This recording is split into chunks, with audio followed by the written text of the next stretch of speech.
di Indonesia Makin Cakap Digital.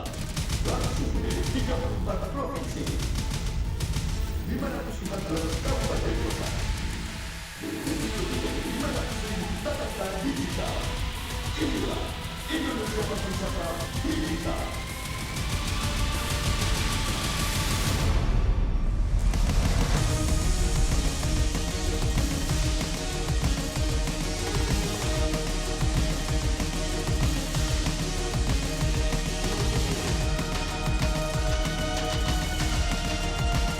Saya luncurkan program literasi digital nasional hari ini.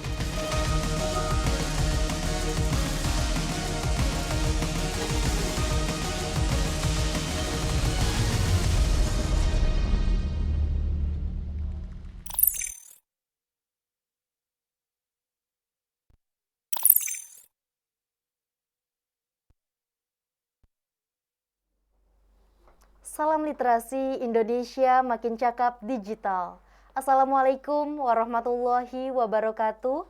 Shalom, Om Swastiastu, Namo Buddhaya, salam kebajikan, Rahayu.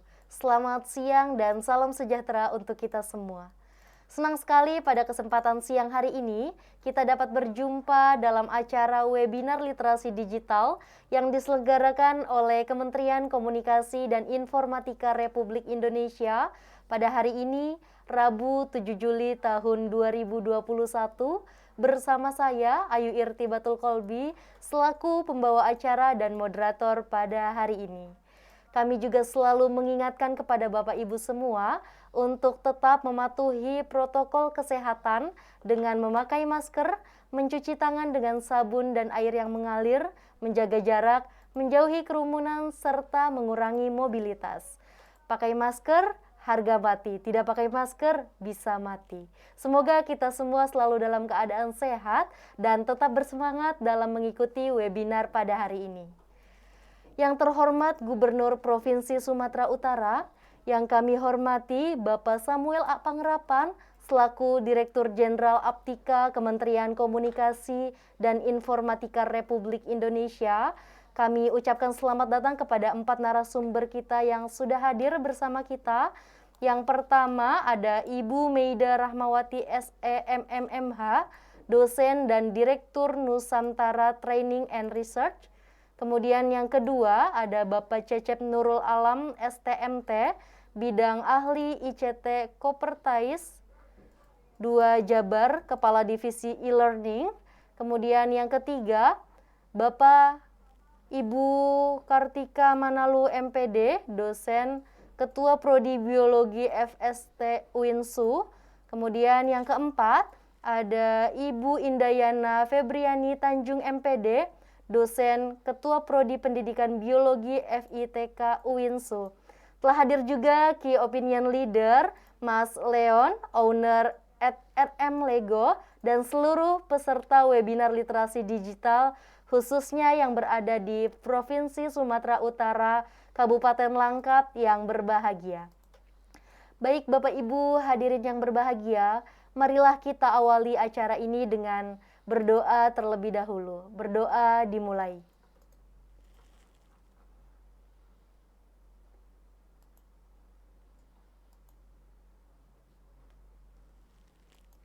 Berdoa selesai. Menyanyikan lagu kebangsaan Indonesia Raya.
Sambutan Direktur Jenderal Optika Kementerian Komunikasi dan Informatika Republik Indonesia kepada Bapak Samuel A. Pangrapan, kami silakan.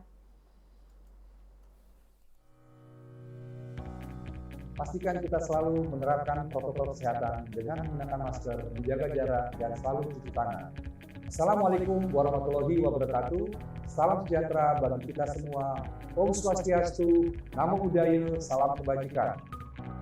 Rekan-rekan yang saya hormati, puji syukur kita panjatkan kehadiran Tuhan Yang Maha Esa atas berkat dan rahmat-Nya kita dapat berkumpul secara virtual dalam keadaan sehat di tengah situasi pandemi COVID-19. Semoga kita semua senantiasa dilimpahi dengan kesehatan dan damai sejahtera dalam upaya kita melawan pandemi COVID-19. Menjadi kebanggaan tersendiri bagi saya untuk membuka acara ini, di mana acara ini merupakan sebuah kegiatan yang diadakan oleh Kementerian Kominfo bekerjasama dengan Saja Kreasi di bawah kerangka program literasi digital. Sebagaimana yang telah kita ketahui bersama, kehadiran pandemi dan pesatnya perkembangan teknologi telah mengubah cara kita beraktivitas dan bekerja. Kehadiran teknologi sebagai bagian dari kehidupan masyarakat inilah yang semakin mempertegas bahwa kita sedang menghadapi era disrupsi teknologi. Untuk menghadapi hal tersebut, kita semua harus mempercepat kerjasama kita dalam mewujudkan agenda transformasi digital Indonesia. Rekan sekalian yang berbahagia, salah satu pilar penting dalam mendukung terwujudnya agenda transformasi digital adalah menciptakan masyarakat digital di mana kemampuan literasi digital masyarakat memegang peranan penting di dalamnya.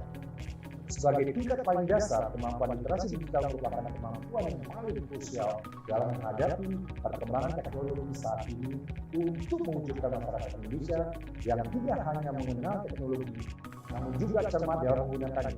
Pada tahun 2020, Kementerian Kominfo bersama Kata Data melakukan survei status literasi digital nasional mengacu pada kerangka literasi digital milik UNESCO. Kajian tersebut menunjukkan bahwa indeks literasi digital Indonesia ada pada angka 3,47 dari skala 1 sampai 4. Di mana hal itu menunjukkan bahwa indeks literasi digital kita hanya ada pada sedikit di atas tingkat sedang, namun belum mencapai tingkat baik. Untuk mencapai tingkat literasi yang baik, pemerintah tidak dapat bekerja sendiri.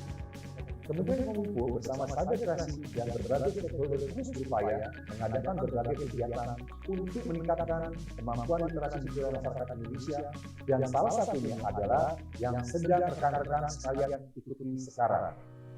Rekan-rekan yang saya hormati, dalam menghadapi perkembangan teknologi yang sangat cepat, literasi digital merupakan kunci dan fondasi utama harus kita semua miliki.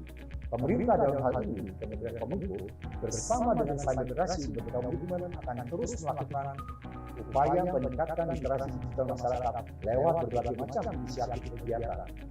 Adanya berbagai inisiatif kegiatan literasi digital diharapkan dapat memfasilitasi dan semakin mendorong terwujudnya masyarakat digital Indonesia. Keadaan normal yang baru, baik sekarang maupun pasca pandemi, akan mempercepat proses digitalisasi di berbagai lini kehidupan kita. Maka dari itu, kita harus mempersiapkan SDM kita dengan keterampilan digital yang sesuai untuk menghadapi perubahan ini. Akhir kata, mari kita membawa perubahan positif untuk Indonesia yang lebih baik. Kita ciptakan inovasi-inovasi berkualitas dengan mengembangkan talenta dan memaksimalkan potensi masyarakat digital Indonesia. Bersama kita dapat melalui pandemi dengan menjadi lebih baik dari masa sebelumnya. Demikian sambutan yang dapat saya sampaikan. Selamat mengikuti kegiatan, tetap semangat, dan salam literasi digital. Wassalamualaikum warahmatullahi wabarakatuh. Om Santi Santi Santi Om.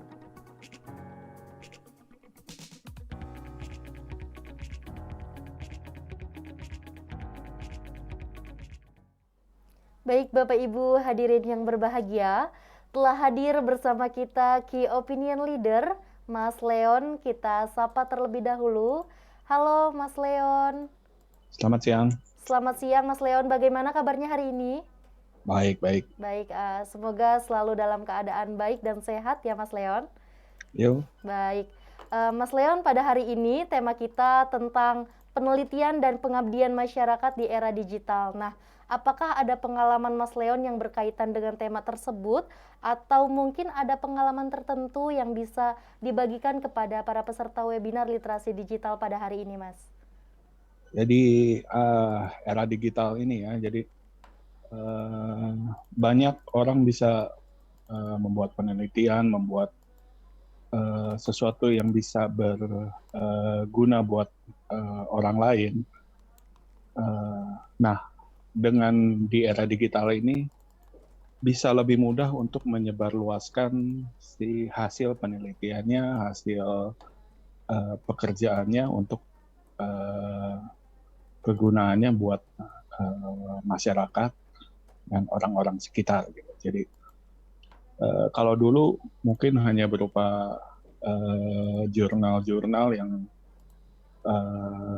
tidak gampang diakses oleh banyak orang, tapi dengan di era digital ini lebih mudah untuk mengakses semua dan atau menyebarkan hasil-hasil penelitian. Makanya kalau saya banyak buka internet, saya banyak mencari referensi-referensi hasil penelitian seperti itu. Banyak berguna itu. Baik Mas Leon, terima kasih. Kemudian Mas Leon saat ini menggunakan aplikasi daring apa saja sih? Kemudian mana yang paling efektif digunakan oleh Mas Leon? Untuk itu saya memakai sosmed, berarti Instagram, Facebook, Twitter, ya 3 itu kebanyakan. Baik, Kemudian dari situ yang banyak info-info yang berguna banyak terdapat di sana.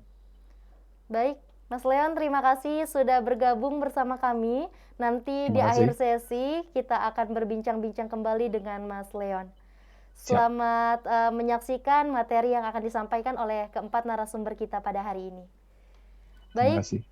baik Bapak Ibu hadirin yang berbahagia, Alhamdulillah di tengah suasana pandemi COVID-19 ini kita dapat berjumpa walaupun secara daring atau virtual. Semoga tidak mengurangi semangat kita untuk kembali mendapat insight tentang bagaimana kita sebagai masyarakat Indonesia untuk membahas tema pada hari ini tentang penelitian dan pengabdian masyarakat di era digital. Namun sebelum itu saya bacakan tata tertib terlebih dahulu. Yang pertama, peserta sudah dapat bergabung Zoom meeting 30 menit sebelum acara dimulai. Yang kedua, demi keamanan bersama, peserta yang diizinkan masuk ruang webinar adalah peserta yang sudah mendaftar melalui link pendaftaran.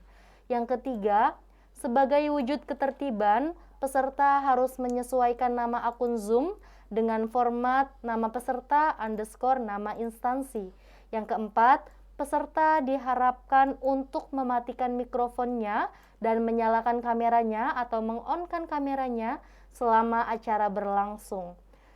Yang kelima, bagi yang ingin bertanya dapat bertanya pada kolom chat dengan format nama, kemudian pertanyaannya apa, ditujukan kepada narasumber siapa, dan cantumkan nomor telepon yang tersambung dengan Imani Bapak Ibu sekalian. 10 pertanyaan terpilih akan mendapatkan voucher Imani dan 4 pertanyaan terbaik akan dapat bertanya langsung kepada 4 narasumber kita pada hari ini. Dan yang keenam, peserta diharapkan mengikuti seluruh rangkaian acara dengan khidmat dan tertib. Yang ketujuh, poin terakhir, seluruh rangkaian acara akan direkam dan disimpan oleh panitia sebagai bentuk pertanggungjawaban. Baik Bapak Ibu hadirin yang berbahagia, telah hadir bersama kita narasumber yang pertama, Ibu Meida Rahmawati SEMMMH, dosen dan Direktur Nusantara Training and Research. Kita sapa terlebih dahulu. Halo Ibu Meida. Halo, selamat siang Mbak. Selamat siang, bagaimana kabarnya hari ini Ibu? Kabar baik walaupun sedikit batuk pilek. Baik, semoga selalu dalam keadaan sehat ya Ibu. Ya, amin. Baik, langsung saja materi tentang etika digital yang akan disampaikan oleh Ibu Meida Rahmawati SEMMMH. Kepada Ibu kami silahkan. Ya, terima kasih atas waktunya. Saya izin share screen.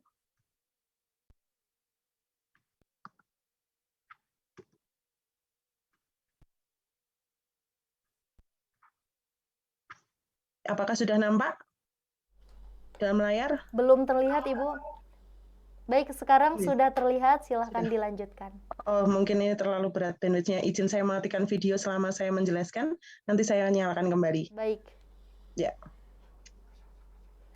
Ya, selamat siang semuanya. Assalamualaikum warahmatullahi wabarakatuh. Luar biasa siang hari ini. Karena saya kondisi sakit pun jadi ikut semangat ya belajar bersama rekan-rekan semuanya yang terhubung dalam webinar siang hari ini. Terima kasih kepada panitia yang sudah memberikan kesempatan kepada saya untuk bergabung menjadi narasumber. Ada Bapak Cecep dan narasumber lainnya. Selamat siang. Dan juga peserta webinar yang luar biasa pada siang hari ini. Untuk mempersingkat waktu, saya akan sedikit memberikan paparan mengenai berinteraksi di ruang digital itu konsepnya seperti apa. Pertama-tama saya memperkenalkan diri, nama saya Meida Rahmawati, saya dosen tetap di Universitas Ngudi Waluyo, Ungaran, Jawa Tengah, yang pada siang hari ini dengan adanya ruang digital bisa berkolaborasi dengan teman-teman semuanya untuk dapat belajar, berinteraksi, berbagi informasi mengenai ruang digital itu sebetulnya seperti apa, dan manfaatnya dalam kehidupan kita itu seperti apa. Nah, frame yang akan saya jelaskan pada siang hari ini adalah konseptual dari ruang digital itu sebetulnya apa. Kemudian perlu kita tahu sebuah konsep yang diperkenalkan kepada kita bernama ruang digital itu walaupun memberikan manfaat, memberikan segala kemudahan kepada kita, di sana tentu ada hal-hal yang harus kita hindari, hal-hal yang dilarang. Kalau kita mengetahui apa saja yang dilarang atau apa saja yang harus kita batasi, tentu kita akan bisa jauh lebih berhati-hati. Kemudian yang ketiga adalah batasan dalam ruang digital itu kita harus seperti apa. Walaupun bebas, tapi terbatas. Itu maksudnya apa? Kemudian tips berinteraksi dan berkolaborasi dalam ruang digital yang baik itu seperti apa? Itu frame yang akan saya jelaskan. Nah, yang pertama mengenai ruang digital, itu apa ya? Secara konseptualnya. Jadi, kalau seperti kita tahu pada masa pandemik seperti ini, ya, artinya ruang gerak kita dalam keseharian tentunya dibatasi.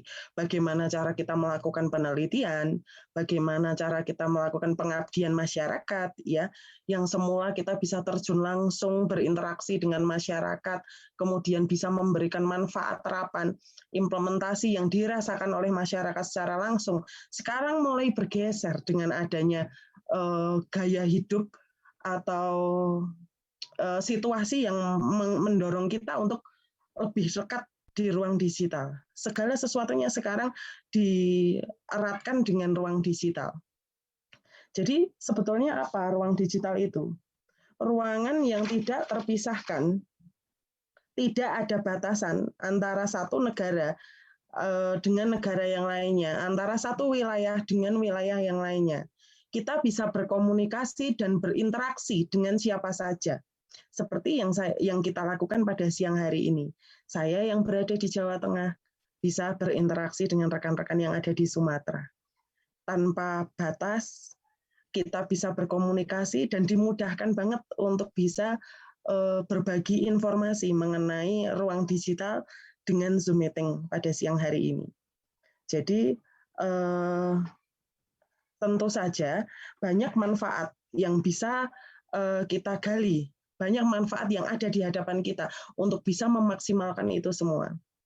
Jadi mau tidak mau kita sudah menjadikan informasi dan teknologi itu adalah sebuah kebutuhan pokok, bukan hanya sandang papan pangan yang mula-mula itu saja yang menjadi kebutuhan primer kita, tapi kebutuhan akan informasi yang up to date, kemudian bagaimana cara berkomunikasi, itu semua menjadi kebutuhan pokok bagi kita.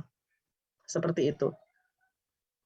Nah, hal-hal yang dilarang ketika kita berinteraksi dalam ruang digital. Nah, ini semua tentunya harus dijauhi karena antara satu dengan yang lainnya pasti ada yang rugi, ya. Jadi yang pertama adalah menyebarkan kebohongan tentang seseorang atau memposting foto atau membuat rugi seseorang di dalam media sosial. Itu tidak diperbolehkan, menyebarkan kebohongan, kemudian merugikan orang lain dan sebagainya. Terus yang kedua adalah mengirimkan pesan ancaman. Jadi ketika kita memiliki mindset saya memiliki media sosial, apapun yang ada di pikiran saya tentang sesuatu, misalkan, ya terserah saya untuk memiliki kebebasan berpendapat. Benar, memang memiliki kebebasan berpendapat, tapi harus ada batasannya. Kita tidak boleh mengeluarkan ujaran kebencian, atau yang sekarang kita sebut dengan hate speech. Kita tidak boleh mengeluarkan ancaman, kata-kata ancaman yang kemudian membuat orang lain tidak nyaman. Seperti itu. Terus yang ketiga adalah menggunakan kata-kata yang tidak sopan. Ya tentu saja ini akan menyakiti hati orang lain atau pengguna lain ya, dan merugikan juga. Terus kemudian adalah membuat akun palsu, membaca atau mencuri identitas online. Dan yang ini adalah sudah menuju ke arah kriminal. Walaupun kita di dalam ruang digital ini adalah diberikan kebebasan sebebas-bebasnya untuk dapat menggunakan, tapi jangan lupa ada batasan, ada etika, ada payung hukum yang harus kita patuhi. Itu adalah sebagai pagar dalam kita melaksanakan komunikasi. Seperti itu. Jadi kalau misalkan nih kita menggunakan media sosial, misalkan Facebook, Instagram, Twitter, dan jenis media sosial yang lainnya, saran saya untuk tidak mensinkronkan antara satu medsos dengan medsos yang lain. Hal ini adalah salah satu upaya dari kita sendiri ya, untuk dapat mengantisipasi kebocoran data. Seperti itu. Nah, contoh pelanggaran dalam media sosial. Di sini saya sebutkan ada 6. Yang pertama adalah menyebarkan berita hoax. Nah, dengan adanya perkembangan teknologi yang memudahkan seseorang bisa berkomunikasi dalam jangka waktu yang cepat, ini kadang justru membuat manusia itu lalai. Diri kita itu kadang lalai. Kadang kita hanya melihat headline-nya aja, kemudian asal share. Budayakan dan biasakan saring dulu sebelum sharing. Jadi ketika kita ikut men-share ya, ketika kita ikut membagikan berita, itu kita sudah mengetahui kebenaran dari berita itu.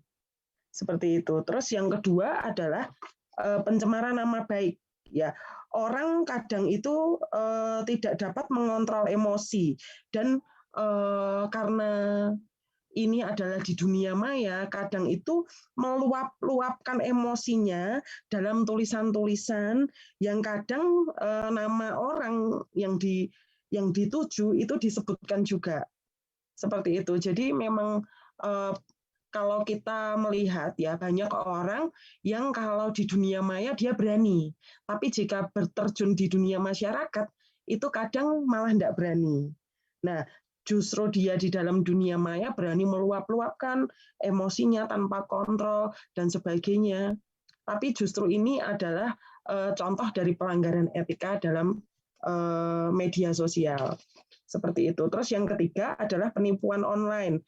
Nah, misalkan nih kita ada pula penjual yang melanggar ya dari apa yang kita beli atau apa yang kita pesan gitu, misalkan itu tidak sesuai dengan apa yang kita pesan ya, atau hanya sekedar iming-iming belaka, itu juga termasuk pelanggaran etika.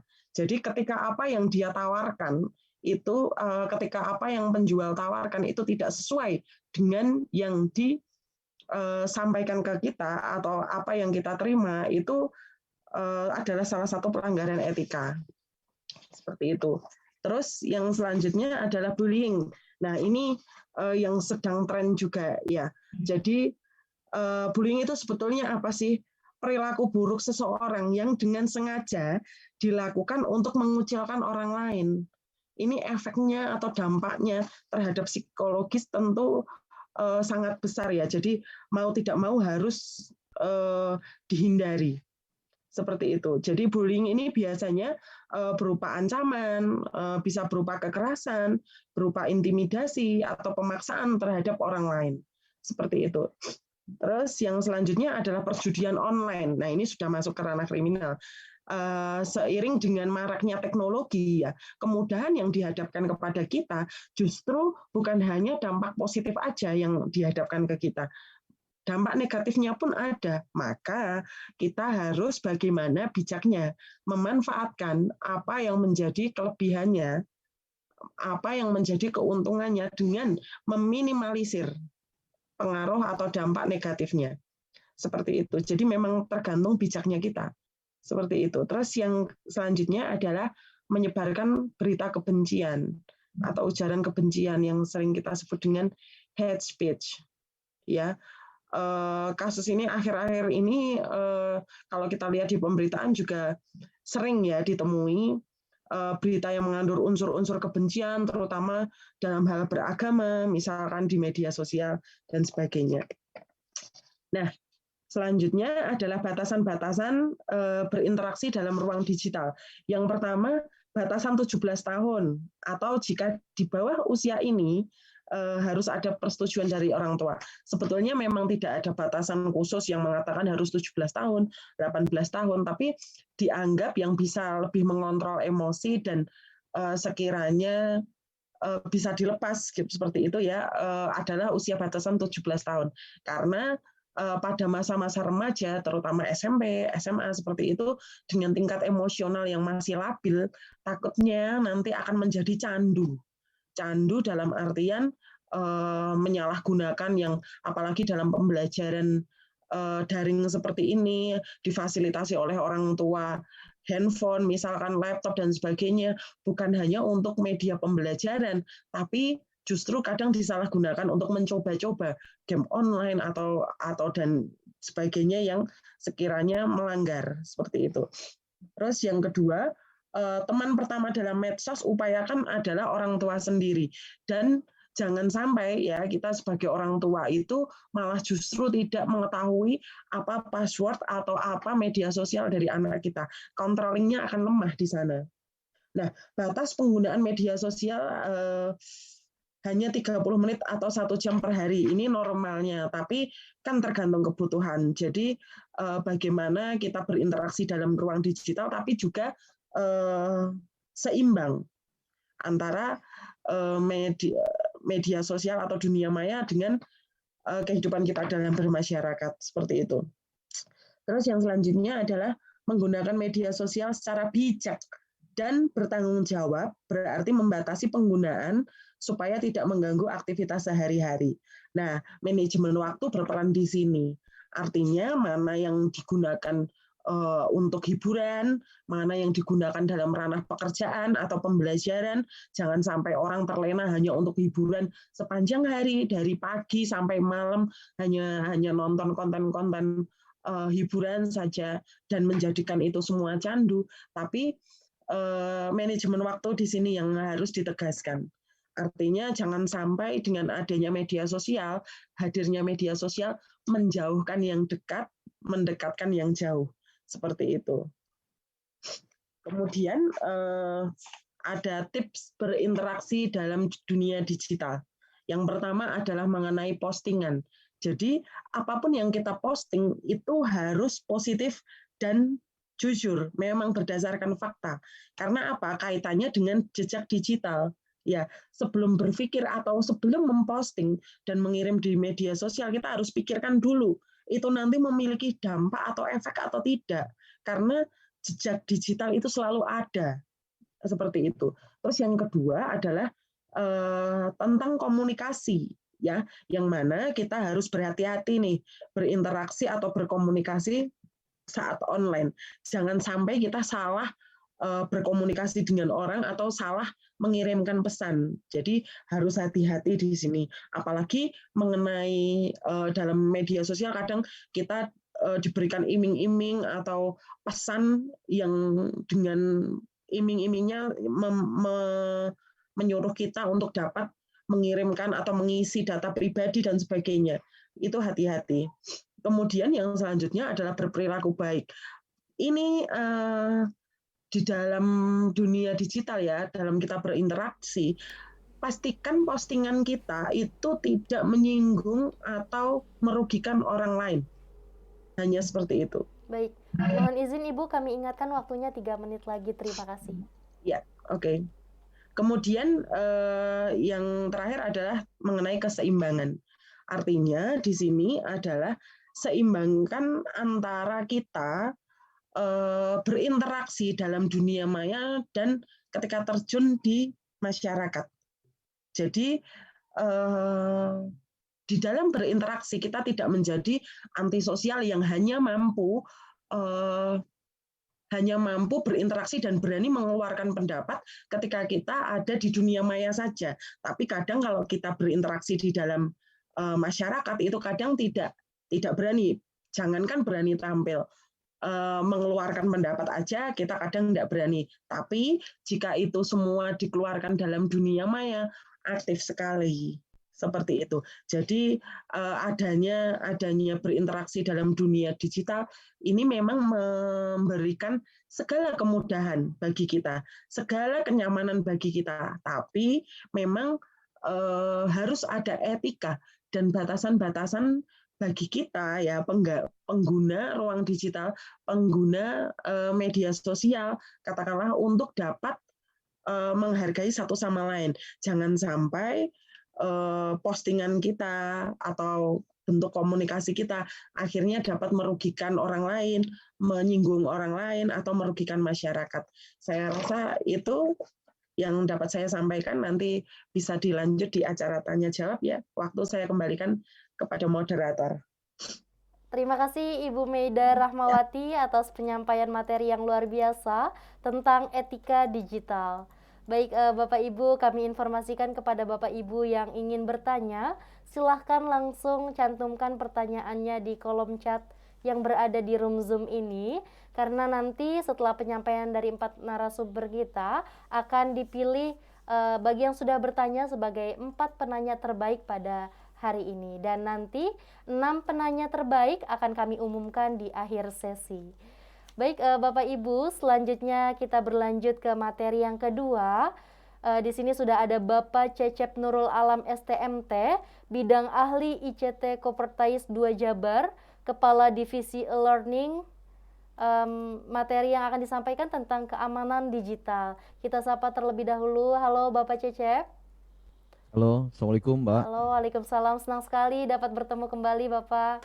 Iya. Baik, langsung saja selanjutnya materi yang akan disampaikan oleh Bapak Cecep Nurul Alam tentang keamanan digital. Kepada Bapak kami silakan. Baik, izin share.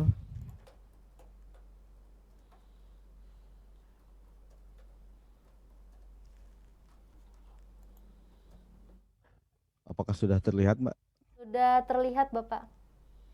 Baik, terima kasih.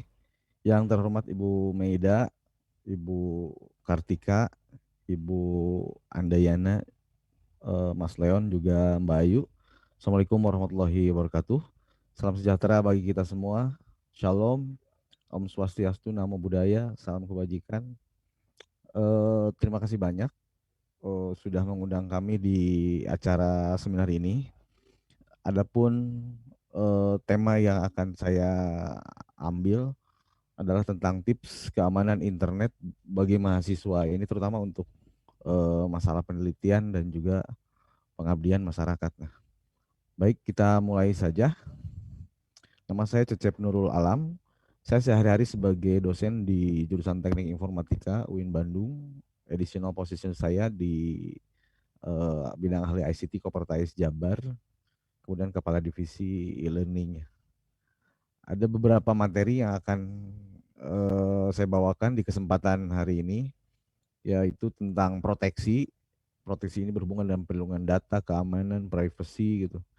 Kemudian kita mengenal tentang kriminalitas di dunia digital itu apa saja gitu ya. Kemudian yang ketiga ini yang terakhir adalah menjaga keamanan internet, terutama ini pada saat penelitian dan pengabdian masyarakat ya. Seperti kita ketahui, populasi di Indonesia sekitar 272 juta gitu ya. Jadi yang pakai handphone itu, yang terkoneksi dengan handphone, dengan gadget gitu ya, ada sekitar 338.000. Jadi berarti ada beberapa teman-teman di sosmed yang online-nya pakai handphone iya, pakai laptop iya, atau pakai PC iya gitu ya. Untuk user internet ini ada sekitar 175 juta, dan yang aktif di media sosial ini ada 160 juta ya. Jadi semuanya dalam hitungan juta ya. Seperti ketahui banyak hal yang connect ke internet, artinya beberapa hal yang harus kita perhatikan diantaranya yaitu tentang proteksi. Ini salah satu dari materi kecakapan digital juga ya, bahwa proteksi hak dan juga pemberdayaan ini jadi sasaran-sasaran utama. Proteksi ini berhubungan dengan perlindungan data pribadi ya. Kita lihat dulu apa itu perlindungan data pribadi. Jadi perlindungan data pribadi itu adalah perlindungan atas setiap data tentang kehidupan seseorang, baik yang teridentifikasi atau dapat diidentifikasi secara tersendiri, atau dikombinasi dengan informasi lain, ini baik secara langsung maupun tidak langsung melalui sistem elektronik atau non-elektronik gitu ya. Jadi yang berhubungan seperti itu. Tools yang bisa kita pakai untuk melindungi data pribadi itu bisa kita pakai private browsernya Firefox gitu, incognito-nya Chrome atau Tor browser gitu. Atau kita bisa gunakan VPN gitu ya. Ada Hotspot Shield, ZenMed, TunnelBear, NordVPN. Nah itu salah satu tools-tools yang bisa kita gunakan untuk melindungi data pribadi kita ya. Apakah penting? Ya, ternyata sangat penting ya, karena data pribadi kita harus kita lindungi. Sebab jika kita jatuh ke tangan orang lain, apalagi orang yang tidak bertanggung jawab ya, dan itu bisa disalahgunakan. Misalnya ya untuk dipakai membobol kartu kredit gitu ya, penipuan gitu ya, fitnah gitu dan seterusnya ya.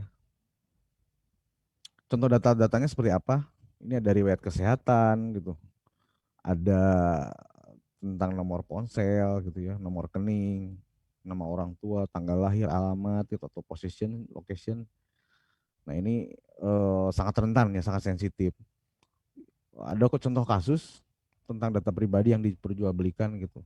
Jadi ada orang menjual data nasabah kepada orang yang tidak bertanggung jawab gitu. Ternyata yang melakukan itu adalah ya perusahaan outsourcing dari salah satu bank gitu ya. Jadi mereka mengambil semua data yang berhubungan dengan KTP, dengan NPWP, nama orang tua, suami, istri, anak, dan seterusnya. Hal ini sangat merugikan ya. Ini dilansir dari Kompas ya 2016 ya. Jadi hasil analisisnya adalah bahwa ya data pribadi terjadi karena ada beberapa pihak yang tidak bisa melindungi gitu. Misalnya ada salah satu instansi yang tidak bisa melindungi. Sehingga keteledoran ya jadi bocor gitu ya. Jadi masalah ada di sistem perlindungannya ini kurang kuat gitu. Sehingga seseorang dapat dengan mudah mencuri atau membocorkan keluar gitu kan. Nah ini sangat merugikan nasabah dan mestinya selain instansi memiliki sistem yang berlapis-lapis ya kita juga harus prepare untuk memproteksi data kita sendiri ya. Ini bagaimana melakukannya, kita melindungi ya paling tidak kita punya perlindungan pribadi ya atas database diri kita ya. Yang lainnya adalah kita tidak membocorkan pihak ya ke pihak lain gitu. Jadi tidak dengan mudah kalau diminta identitas itu langsung diberikan gitu kan. Yang berikutnya adalah tidak mengekspos juga ke ranah publik itu baik di online atau offline, baik status atau konten medsos gitu ya dan seterusnya. Dan yang tidak kalah penting adalah selalu memperbaiki atau memperbaharui antivirus yang ada di ponsel, yang ada di komputer gitu kan, memperbaharui sistem operasi gitu ya. Dan yang jelas kita harus bertanggung jawab juga untuk mengedukasi seluruh pihak tentang perlindungan data. Sedangkan yang dinamakan keamanan daring adalah kemampuan untuk memaksimalkan keamanan personal atau pengguna dan risiko keamanan saat menggunakan internet gitu. Ini meliputi perlindungan diri dari kejahatan komputer secara umum ya. Toolsnya yang bisa dipakai untuk memproteksi diri atau untuk keamanan ini ada beberapa antivirus yang sudah terkenal juga. Ada Avira, Kaspersky, FVG, Norton gitu kan, ada Smadaf dan lain-lain ya. Dan diutamakan yang kalau bisa yang berbayar, jangan gratisan gitu ya, karena fiturnya tidak lengkap biasanya kalau yang gratisan biasanya. Keamanan begitu sangat penting, sebab tanpa adanya pemahaman soal keamanan daring, siapa saja dapat dirugikan ya. Misalnya jadi korban penipuan ketika bertransaksi daring.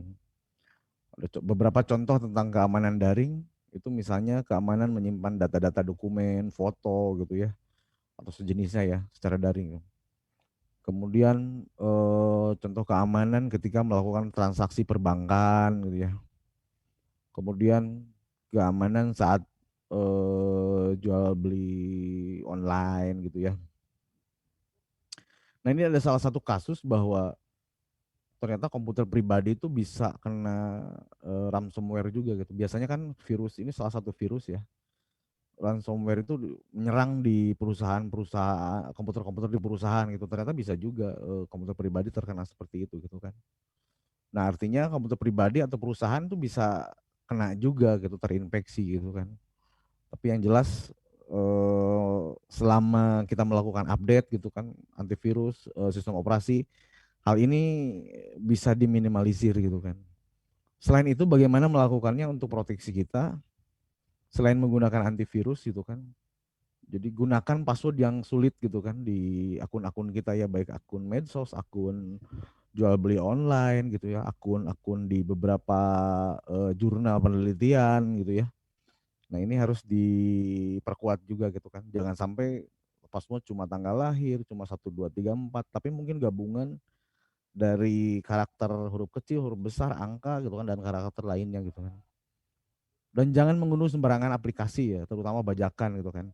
Tidak dari sumber yang tidak resmi gitu kan, harus dari sumber yang resmi ya. Dan jangan sembarangan juga ngeklik oke, setuju gitu ya, tapi kita harus baca dulu nih apa nih. Kalau ada link misalnya masuk ke gadget kita ya. Selain perbaharui software, gunakan browsernya juga yang sudah diperbaharui. Dan yang terpenting adalah lakukan backup dan simpan di beberapa tempat gitu, bukan cuma satu. Kalau bisa jangan berdekatan juga, kalau bisa rada jauh lah gitu kan. Misalnya di komputer, di flash disk, di backup, di cloud, di backup, di drive, di backup dan seterusnya ya. Nah, ini untuk menghindari kehilangan data yang fatal ya.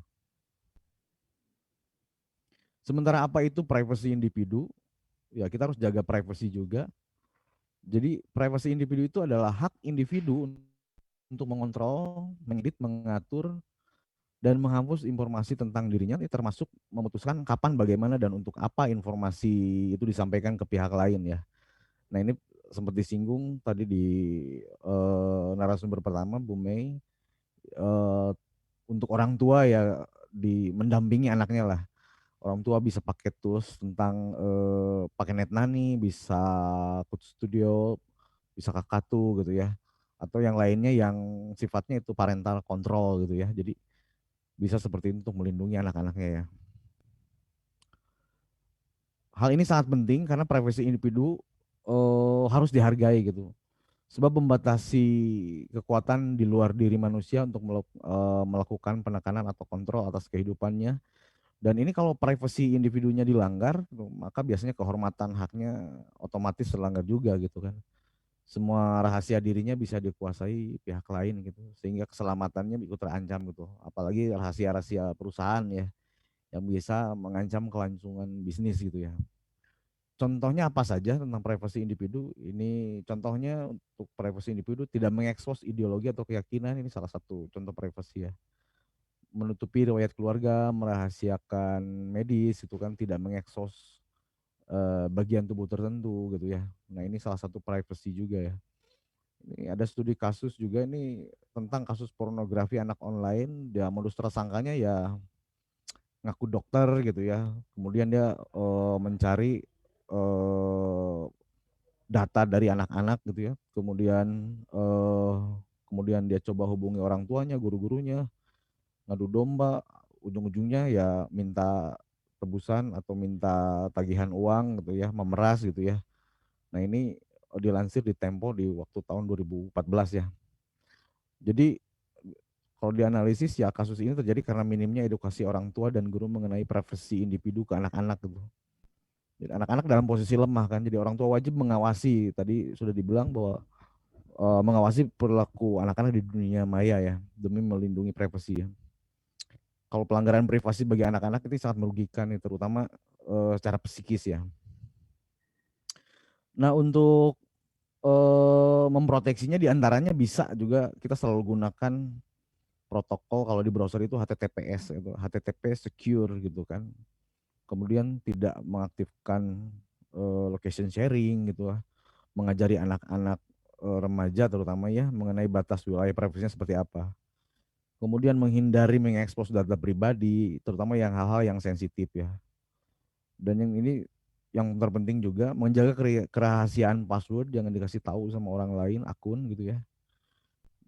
Kalau bisa jangan biarkan orang lain bisa melacak gitu kan. Jadi yang lainnya ini bisa mengamankan diri dari pesan singkat yang mencurigakan ya. Kemudian menolak ajakan foto atau telanjang, foto telanjang atau setengah telanjang di online itu ditolak aja ya, harusnya seperti itu kita ajarkan kepada anak-anak kita. Yang terpenting tidak mudah percaya rayuan gitu kan, terutama jika sudah menyangkut hal pribadi ya. Dan bisa digunakan email untuk sementara untuk menghindari spam ya. Dan baca baik-baik tiap kali akan mengunduh aplikasi ya, jangan-jangan itu aplikasinya aplikasi jebakan atau phishing ya. Kita akan mengenal beberapa kriminal di dunia digital gitu ya. Biasanya ini yang sering itu pembajakan akun gitu ya. Jadi akun kita di take over sama orang lain, kemudian mereka seolah-olah yang membajak itu berbicara atas kita dan menyebar fitnah, menyebar kebohongan, adu domba dan seterusnya ya. Kemudian ada juga penipuan berkedok jual beli online, ini pura-pura punya toko, begitu transaksi dibayar barangnya nggak datang gitu. Ada juga seperti itu ya. Kemudian ada penculikan, pemerkosaan dan penggelapan. Ini sebetulnya bukan hal yang langsung tapi efek dari media sosial. Ini efek dari misalnya ketemu sama orang yang nggak kenal gitu kan. Tiba-tiba dimodusin lah kalau bahasa anak muda sekarang ya. Terjadilah hal-hal yang tidak diinginkan gitu ya. Kemudian tadi sudah disinggung juga tentang prostitusi online gitu ya. Nah ini ada salah satu contoh juga, ini yang sering ada kejadian, ini saya ambil dari kompas.com ya dua-duanya.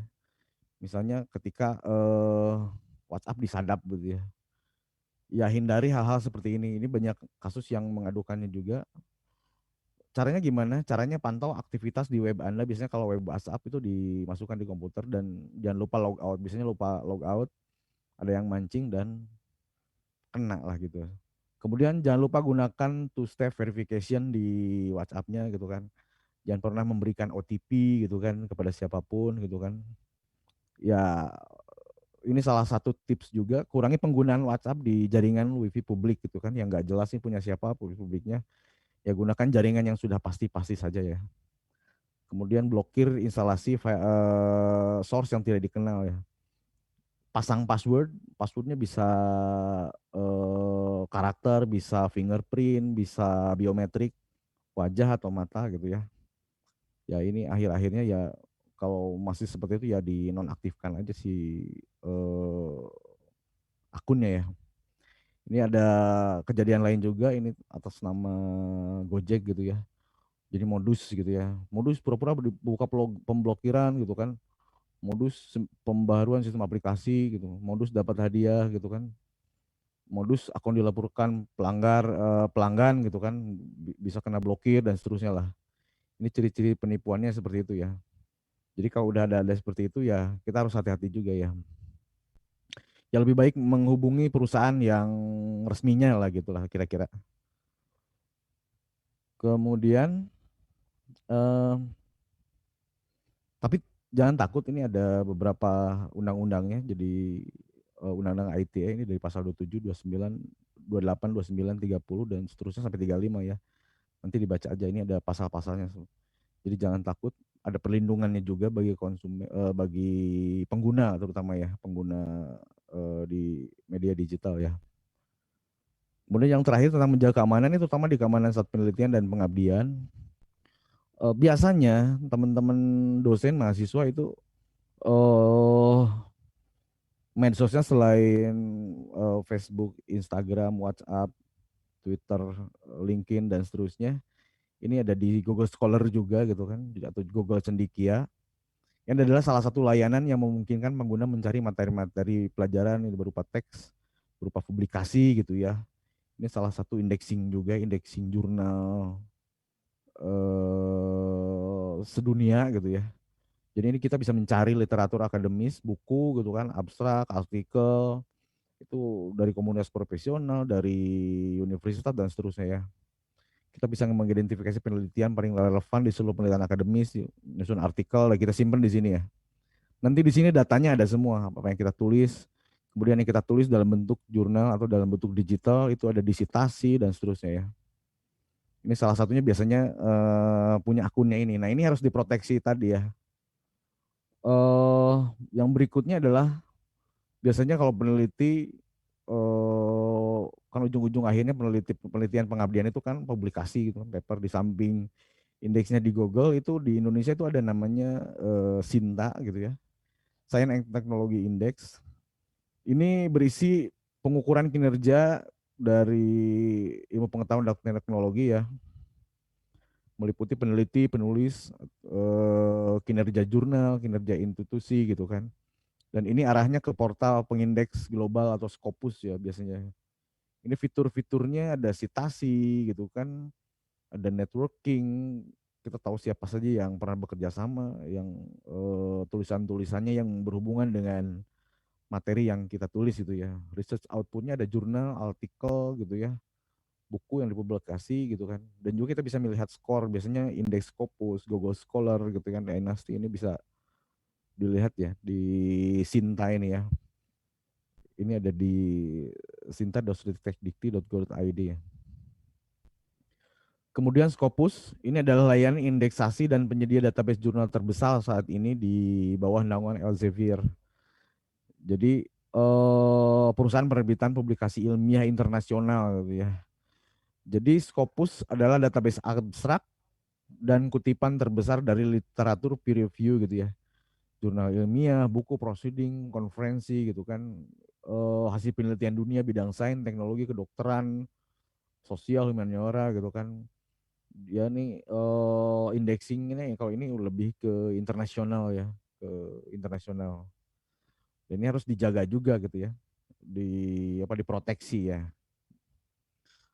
Kemudian selain itu kita juga mengenal reference management atau reference manager gitu ya, atau reference manager software gitu kan. Ini software yang membantu para peneliti atau siapapun dalam mengelola dokumen referensi gitu, baik buku, artikel gitu kan. Kalau dalam arti ini membantu mencari, menemukan, menyimpan metadata gitu kan, judul, pengarang, tahun terbit dan seterusnya ya. Baik, mohon izin Bapak, waktunya 5 menit lagi. Terima kasih. Oke. Termasuk mengelola dokumen digital dari referensi tersebut. Nah, ini ada banyak sekali softwarenya, di antaranya ada Mendeley, EndNote, Zotero, Revox gitu kan. Jadi si penulis itu kenapa pakai ini gitu kan? Ini menghindari juga, ini biar aman. Kenapa biar aman dari plagiarisme gitu ya? Jadi kalau misalnya dinulis nulis misalnya mensitasi tulisan tertentu, nah pakai software ini gitu kan. Adapun untuk mengecek kemiripan itu tentang plagiarisme itu ada lagi, itu namanya aplikasi-aplikasi yang berhubungan dengan plagiarism checker gitu kan, ada misalnya Turnitin gitu kan, ada plagiarism checker X gitu kan. Nah itu dalam rangka biar aman penelitiannya gitu kan, biar kita nggak kena pasal plagiasi gitu kan. Dan ini pun untuk kepentingan kita sehingga citasi ini untuk pakai reference management itu jadi tersitasi gitu ya dengan terstruktur ya. Baik, terima kasih banyak. Itu saja yang bisa saya sampaikan. Mohon maaf atas segala kekurangan. Wabillahi taufik wal hidayah. Wallahul muwaffiq ila aqwamit thoriq. Assalamualaikum warahmatullahi wabarakatuh. Waalaikumsalam warahmatullahi wabarakatuh.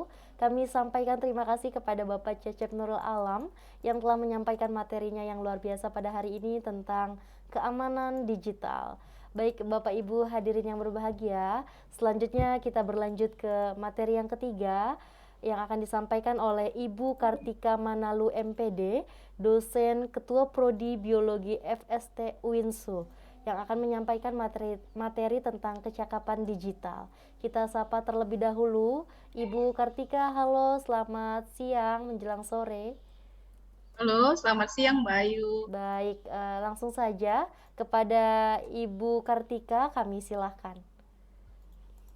Terima kasih Mbak Ayu, izinkan saya membagikan layar saya.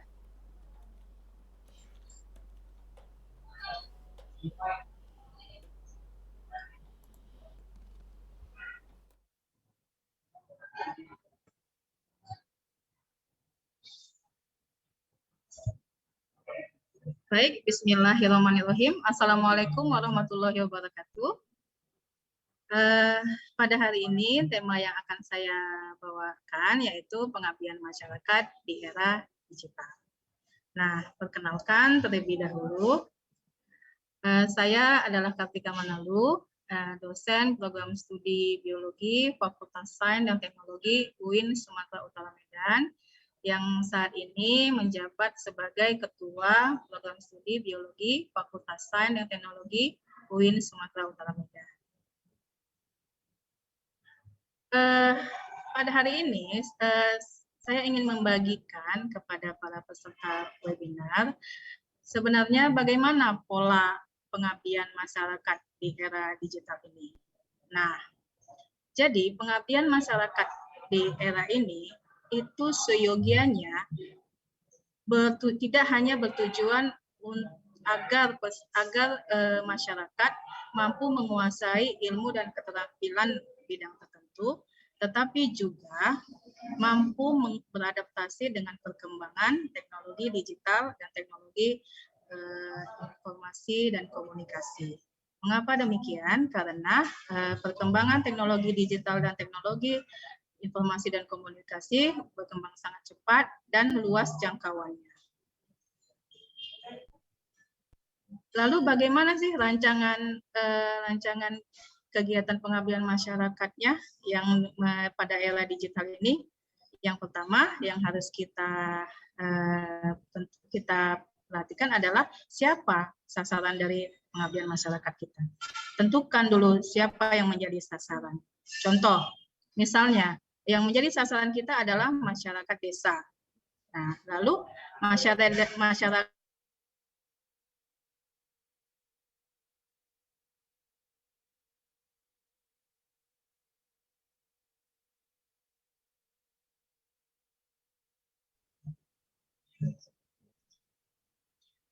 lalu setelah kita menentukan siapa sasaran dari sasaran dari program pengabdian masyarakat kita melaksanakan yang namanya analisis kebutuhan. Apa sih langkah-langkah dari analisis kebutuhan? Yang pertama adalah mengidentifikasi permasalahan.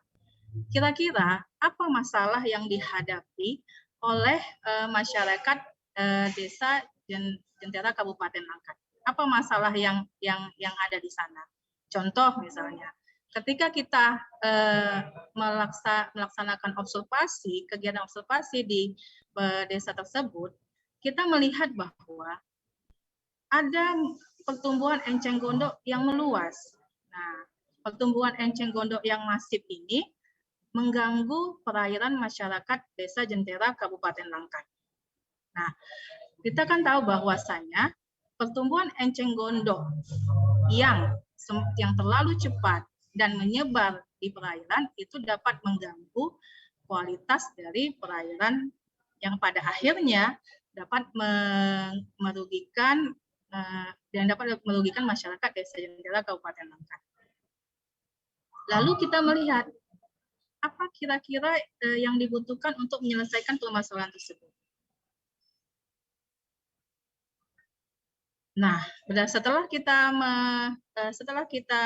melihat referensi, kira-kira enceng gondok ini bisa dimanfaatkan sebagai apa sih? Oh, rupanya enceng gondok ini bisa diolah menjadi kompos. Nah, setelah itu barulah setelah kita mengetahui bahwa enceng gondok itu bisa diolah menjadi kompos, kira-kira apa yang bisa kita lakukan di masyarakat. Nah, maka bentuk kegiatannya bisa kita memilih pelatihan. Nah, kita membuatlah yang namanya pelatihan pengolahan enceng gondok menjadi kompos bagi masyarakat Desa Jentera Kabupaten Langkat. Nah, inilah tema pengabdian masyarakat kita. Pelatihan pengolahan enceng gondok menjadi kompos bagi masyarakat Desa Jentera Kabupaten Langkat. Itu contohnya. Lalu setelah kita menentukan tema kegiatan kita harus menentukan juga siapa peserta dari pelatihan kita ini. Apa kriteria peserta pelatihan kita?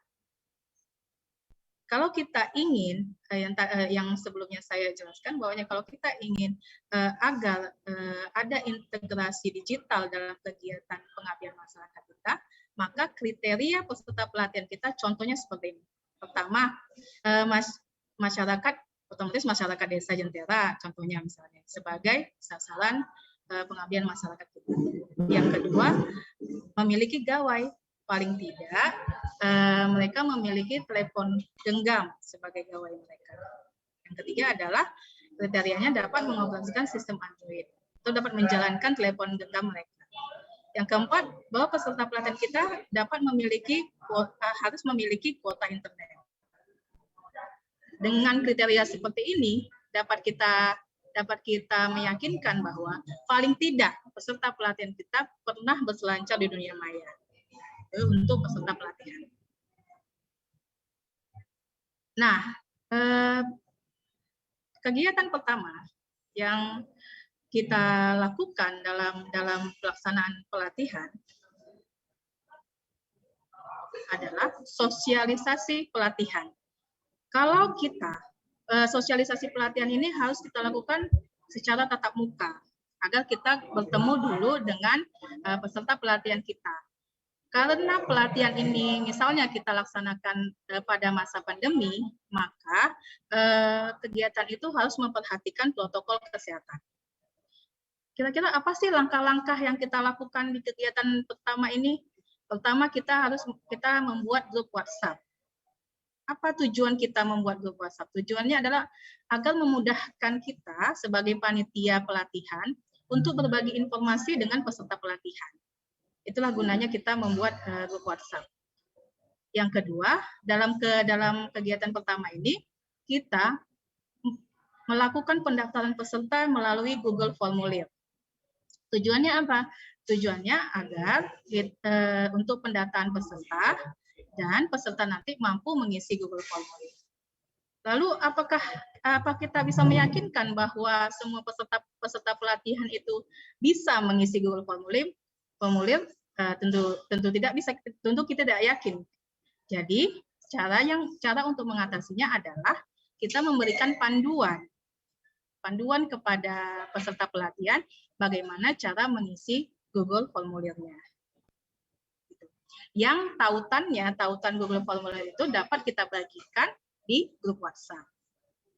Nah, langkah yang ketiga adalah kita mendemonstrasikan cara menggunakan web meeting. Karena kalau kita misalnya peserta pelatihan kita adalah masyarakat desa, mungkin mereka belum familiar tentang web meeting. maka kita perlu mendemonstrasikan caranya. Tujuannya untuk apa? Nanti web meeting ini diperlukan pada saat pendampingan secara daring. Nah, apabila nanti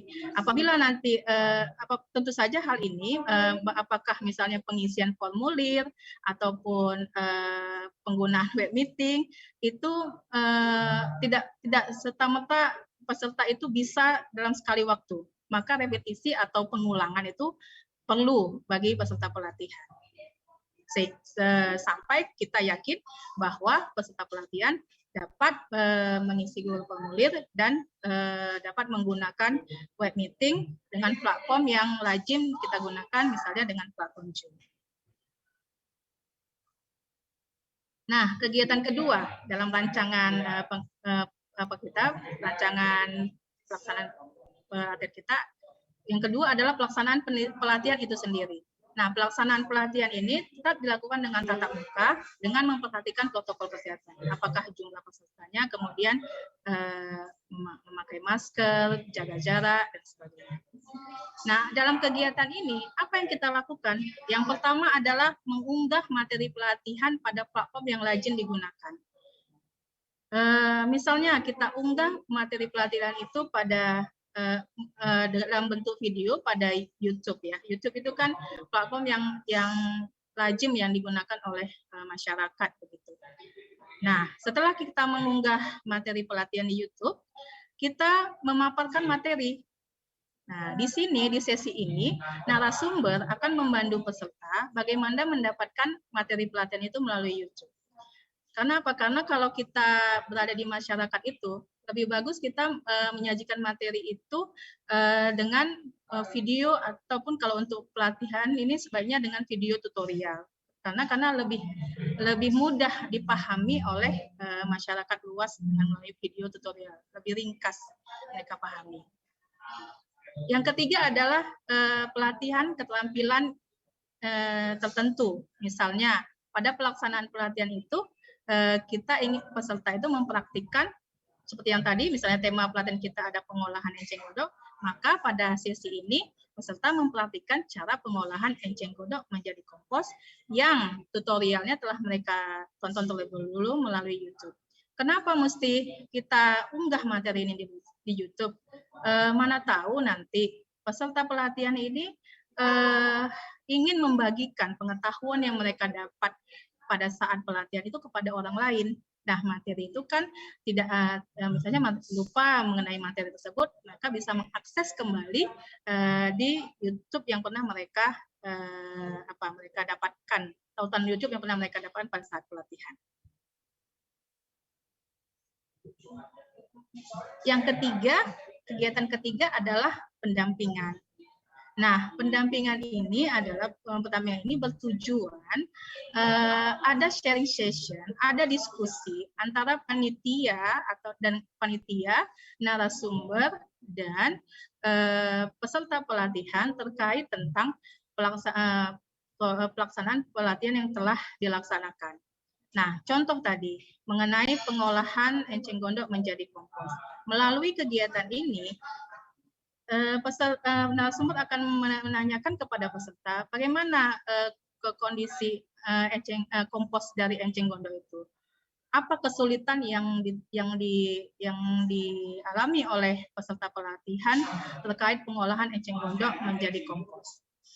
Nah, pendampingan inilah yang kita laksanakan melalui web meeting dengan platform Zoom. Pendampingan ini bisa dilakukan minimal 2 kali pendampingan agar kita bisa mendapat feedback atau umpan balik tentang apa yang menjadi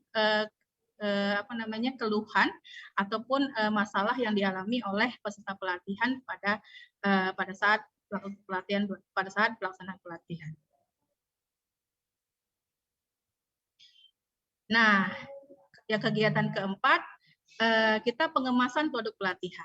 Contoh misalnya tadi, enceng gondok yang sudah diolah menjadi kompos kan menjadi produk kompos, Nah, produk kompos ini dalam dihasilkan mungkin dalam 2 bulan setelah pelatihan. Nah, produk kompos ini bisa dikemas untuk dapat dibagikan ataupun mungkin diperjualbelikan. Nah, sebelum dikemas atau sebelum dibagikan atau diperjualbelikan, sebaiknya produk pelatihan ini dikemas. Nah, pada kita sebagai panitia pelatihan menyelenggarakan suatu tatap muka yang tetap dengan memperhatikan protokol kesehatan untuk mendemonstrasikan bagaimana cara mengemas dari produk pelatihan kita. Contohnya tadi mengemas kompos. Bagaimana caranya untuk mengemasnya. Nah, kita juga dapat mengajarkan dan peserta pelatihan praktik cara mengemas produk dan membuat stiker label dengan aplikasi yang mudah dijalankan dan gratis tentunya. Contohnya kita bisa menggunakan aplikasi Canva. Apakah kegiatan ini serta-merta peserta pelatihan bisa untuk membuat stiker label? Tentu kita memerlukan yang namanya pendampingan pada saat kegiatan. Nah, makanya jumlah peserta pada saat pelatihan harus dipertimbangkan agar semua peserta pelatihan itu dapat menguasai ilmu atau keterampilan yang kita belajarkan kepada mereka. Nah, setelah dikemas, lalu apa kegiatan selanjutnya? Nah, kegiatan selanjutnya adalah kita memasarkan produk pelatihan. Produk pelatihan ini, cara memasarkan produk pelatihan ini tetap kita lakukan dengan tatap muka melalui satu demonstrasi dan praktik pemasaran produk pelatihan melalui media sosial. Media sosial yang dapat kita gunakan misalnya adalah Facebook misalnya yang sederhana, yang masyarakat desa itu sering menggunakan Facebook ini. Tapi bagaimana kita bisa mengajarkan kepada mereka memaksimalkan media sosial itu untuk memasarkan produk dari yang telah mereka hasilkan. Baik, demikian pemaparan materi kita. Mudah-mudahan pemaparan materi saya mudah-mudahan bermanfaat bagi peserta webinar. Saya akhiri. Assalamualaikum warahmatullahi wabarakatuh. Waalaikumsalam warahmatullahi wabarakatuh. Kami sampaikan terima kasih kepada Ibu Kartika Manalu yang telah menyampaikan materi tentang kecakapan digital. Baik Bapak Ibu hadirin yang berbahagia, kami informasikan kepada Bapak Ibu semua, bagi yang sudah bertanya di kolom chat yang berada di room Zoom ini, mohon tetap standby untuk meng-on-kan kameranya, karena nanti di akhir sesi setelah penyampaian dari 4 narasumber kita akan kami umumkan atau kami panggil bagi Bapak Ibu yang sudah bertanya menjadi penanya terbaik pada sesi ini. Baik, selanjutnya kita langsung ke materi yang keempat yang akan disampaikan oleh Ibu Indayana Febriani Tanjung MPD, dosen Ketua Prodi Pendidikan Biologi FITK UINSU tentang budaya digital. Kita sapa terlebih dahulu Ibu Indayana. Halo, selamat sore Ibu. Sore, Mbak Ayu. Sehat ya Ibu, bagaimana kabarnya? Sehat, alhamdulillah. Alhamdulillah. Baik, langsung saja kepada Ibu Indayana, materi tentang budaya digital, kami silahkan. Oke, terima kasih Mbak Ayu. Assalamualaikum warahmatullahi wabarakatuh. Kedengaran jelas ya suara saya, Mbak Ayu? Terdengar jelas, silahkan dilanjut. Terima kasih. Yang saya hormati ada Mas Leon, Mbak Ayu, serta ada Bu Meida, Pak Cecep, dan Bu Kartika yang sebelumnya sudah menyajikan materi yang sangat luar biasa. Saya materi terakhir ini saya lihat peserta masih semangat dan saya yakin pasti masih semangat untuk mengikuti sesi ini sampai selesai ya tentunya. Apalagi ada pertanyaan-pertanyaan yang tadi sudah saya lihat, pertanyaan-pertanyaan yang sangat luar biasa. Oke, saya izin untuk share screen ya, Mbak Ayu ya.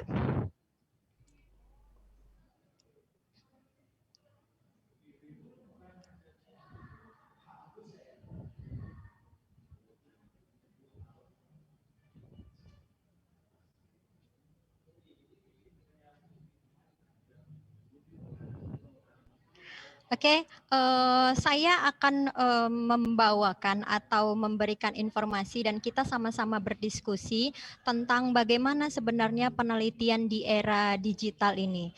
Jadi pasti ada perbedaan-perbedaan yang terjadi ketika dari yang sebelumnya kita harus secara konvensional lah mungkin bisa dibilang walaupun tidak secara total ya, tetapi sekarang kita masuk berbicara tentang penelitian di era digital. Sebelumnya saya perkenalkan diri saya, nama saya Indayana Febrini Tanjung, saya dosen dari UIN Sumatera Utara Medan dan mendapat amanah menjadi Ketua Prodi Tadis Biologi atau Pendidikan Biologi UIN Sumatera Utara Medan. Lalu ada alamat email saya atau alamat rumah saya yang mungkin saja kita bisa berdiskusi lebih lanjut tentang penelitian di era digital ini. Nah, sebelum itu karena saya yang terakhir ini Bapak Ibu atau adik-adik peserta, saya mau menyajikan ini dulu. Ketika adik-adik atau Bapak Ibu, ketika melihat ini, apa yang Bapak Ibu pikirkan tentang gambar ini? Boleh saya dibantu untuk menuliskan di kolom chat 2 atau 3 orang? Ketika melihat ini, ketika melihat gambar ini, apa yang pertama kali terfikirkan? Boleh?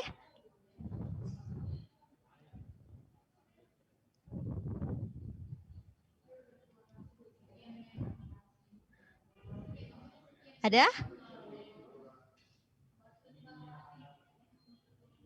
Ya, lagi chatting, berkomunikasi dengan orang lain, sosial media, WA, bergawai, hiburan, buat status, ya banyak ya, banyak sekali ada internet, banyak sekali. Nah, kalau kita bisa lihat kecanduan, oke. Kalau kita misalnya kita lihat dari gambar ini banyak jawaban-jawaban yang mungkin muncul ketika kita melihat gambar atau melihat sesuatu. Nah, artinya saya tidak akan menyalahkan Bapak Ibu atau adik-adik tentang jawaban-jawaban itu karena semua jawaban-jawabannya benar. Karena yang saya tanyakan adalah apa yang Bapak Ibu pikirkan tentang gambar. Tetapi ketika memang jawaban-jawaban dari Bapak Ibu atau adik-adik mahasiswa menjawab pertanyaan ini, kita harus membuktikan apakah jawaban-jawaban itu benar atau tidak, maka kita perlu ada satu penelitian. Nah, jawaban-jawaban dari Bapak Ibu atau ada adik-adik mahasiswa itu yang disebut dengan hipotesis ya, dugaan sementara. Jadi kita nggak tahu benar atau salah, gitu ya. Nah, saya keep dulu di situ. Saya lanjut dulu. Bentar.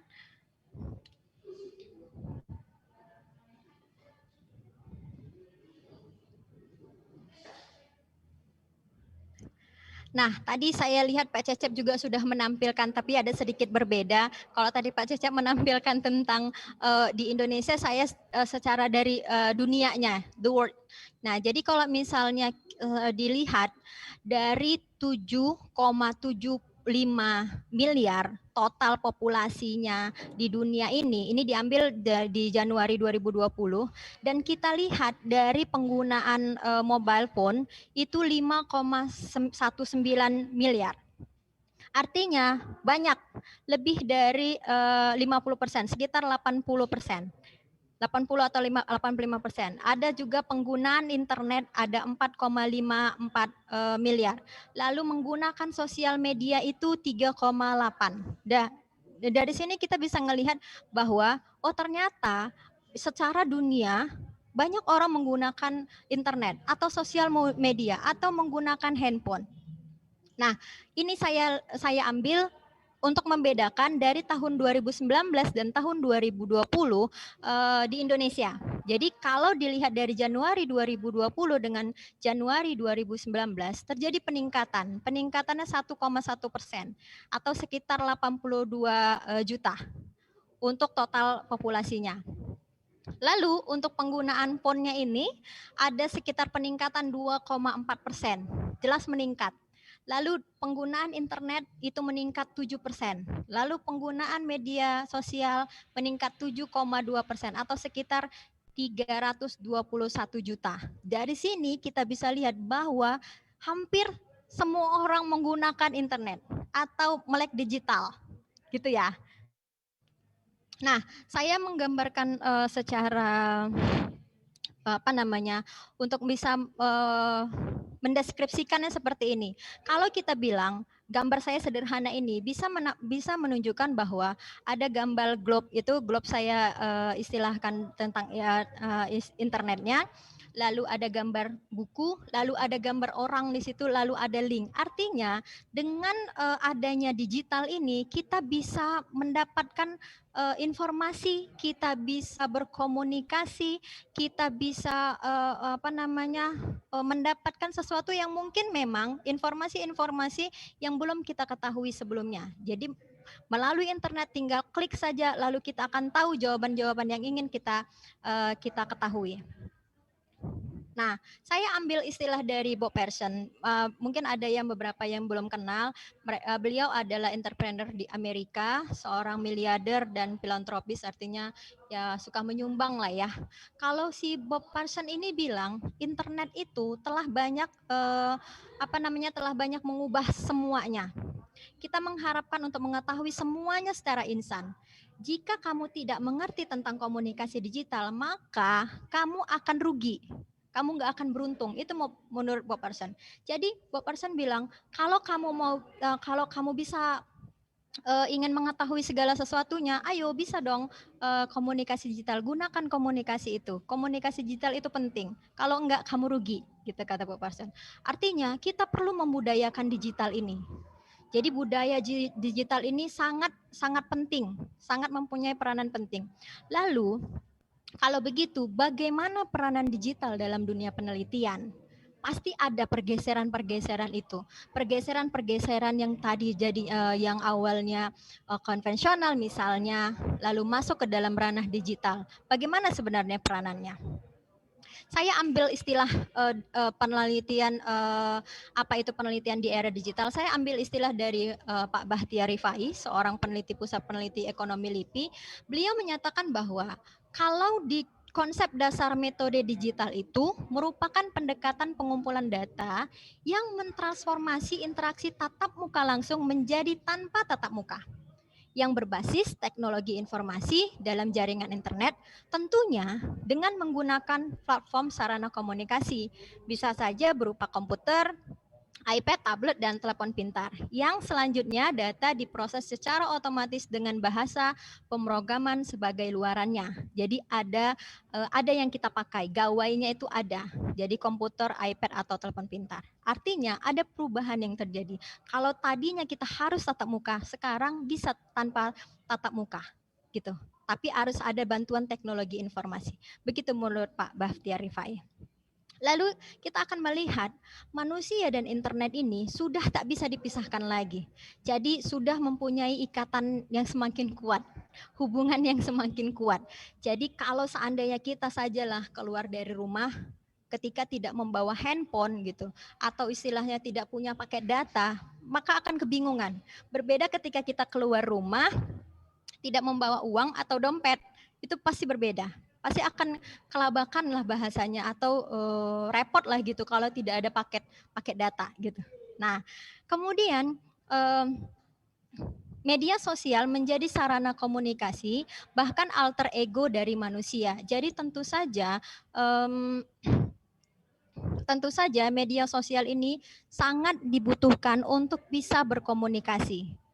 Sarana komunikasi, dan alter ego ini mungkin saja tadi sudah disampaikan oleh Pak Cecep bahwa manusia ini pasti mempunyai, kalau sudah mempunyai sosial media, pasti dia mempunyai dua kehidupan nyata dan kehidupan maya, yang mungkin saja yang ingin dimunculkan bahwa dia mempunyai ciri khas atau memiliki keberbedaan dari kawan-kawan yang lainnya. Jadi begitu. Jadi ingin menunjukkan lebih, gitu maksudnya. Lalu yang ketiga adalah interaksi antar manusia semakin dijembatani oleh internet. Tentu saja kalau kita berkomunikasi, pasti yang paling utama itu mungkin tak pakai WA gitu, atau video call via WhatsApp gitu kan. Jadi nggak bisa kita hindari untuk hubungan antara manusia dan internet itu. Nah, dalam ranah ini penelitian kita akan melihat, biasanya penelitian itu kita langsung observasi atau observasi langsung, yang nantinya pasti tujuannya adalah memahami masyarakat dan manusia secara langsungnya. Begitu. Lalu ini bisa dikombine ketika menghubungkan atau menyatukan antara observasi langsung dengan observasi online. Jadi selain kita observasi secara langsung, akan lebih baik jika ada pendampingnya, yaitu observasi online-nya. Itu akan lebih baik. Jadi ada observasi langsung, ada observasi online. Nah, bagaimana dengan masa pandemi ini? Nggak mungkin kita bisa melakukan secara langsung. Ada jarak atau ada satu aturan-aturan yang harus kita lakukan. Misalnya saja kalau misalnya berjumpa harus berjaga jarak, lalu pakai masker atau memenuhi protokol kesehatan. Bagaimana ini bisa kita mengatasinya? Nah, seperti tadi yang saya bilang, pastinya ada perubahan yang terjadi. Perubahannya itu di mana? Di metode. Metodenya yang berubah.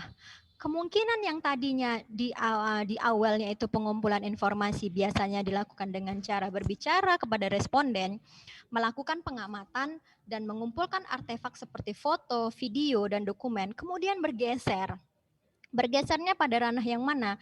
Wawancara misalnya kita ambil, dilakukan secara tertulis atau menggunakan video conference. Lalu pengamatan bisa dengan melihat situasi dengan cara memutar ulang rekaman video. Kemudian artefak ini bisa dilakukan dengan sistem pembagian data secara daring, termasuk penangkapan layar, screen capture, dan pengumpulan data secara digital. Nah, perlu saya ingatkan, yang kita bahas sekarang adalah masuk dalam ranah penelitian kualitatif. Karena kalau misalnya masuk dalam ranah kuantitatif, pasti akan berbeda lagi dan perlu ada satu tindakan atau satu perlakuan yang langsung.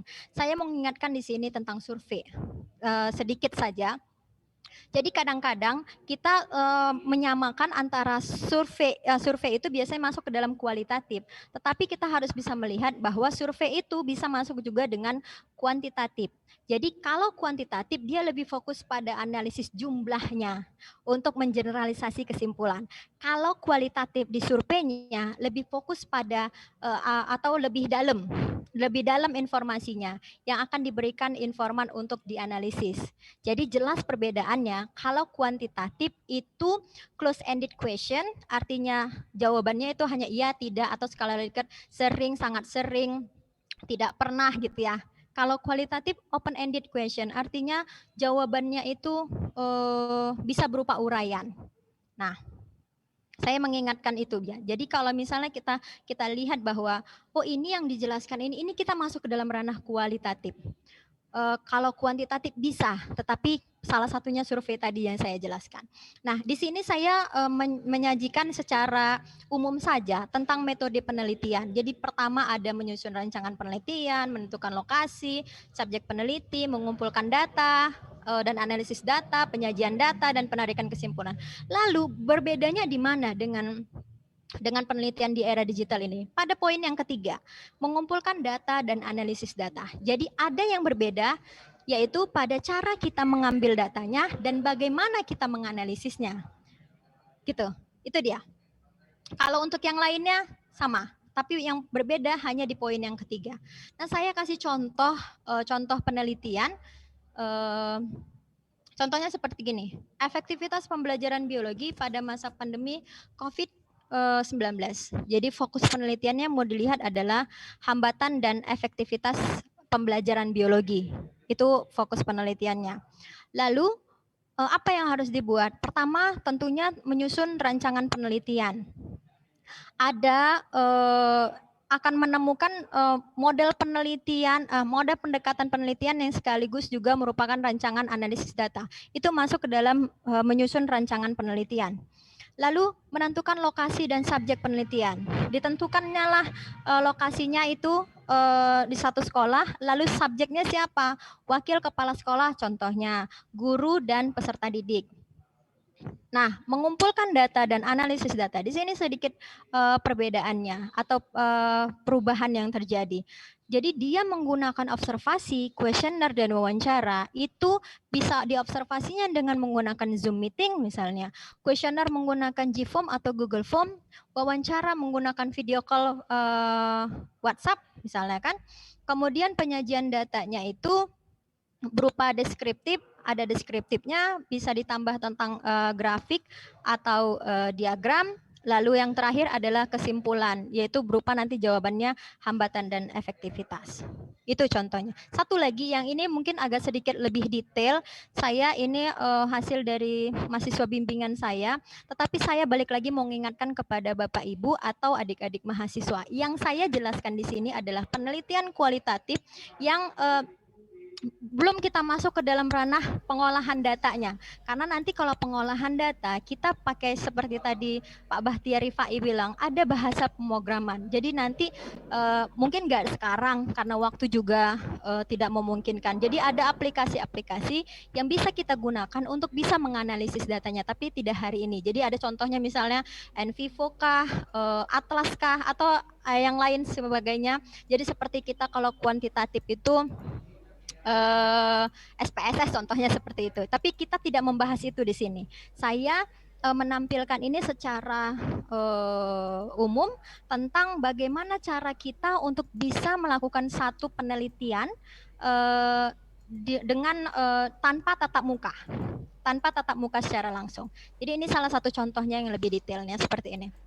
Contohnya judulnya adalah implementasi pembelajaran biologi berbasis daring pada masa pandemi. Fokus penelitiannya, dia mau melihat bagaimana sebenarnya perencanaan, pelaksanaan, dan penilaian pembelajaran biologi itu di masa pandemik dengan berbasis daring.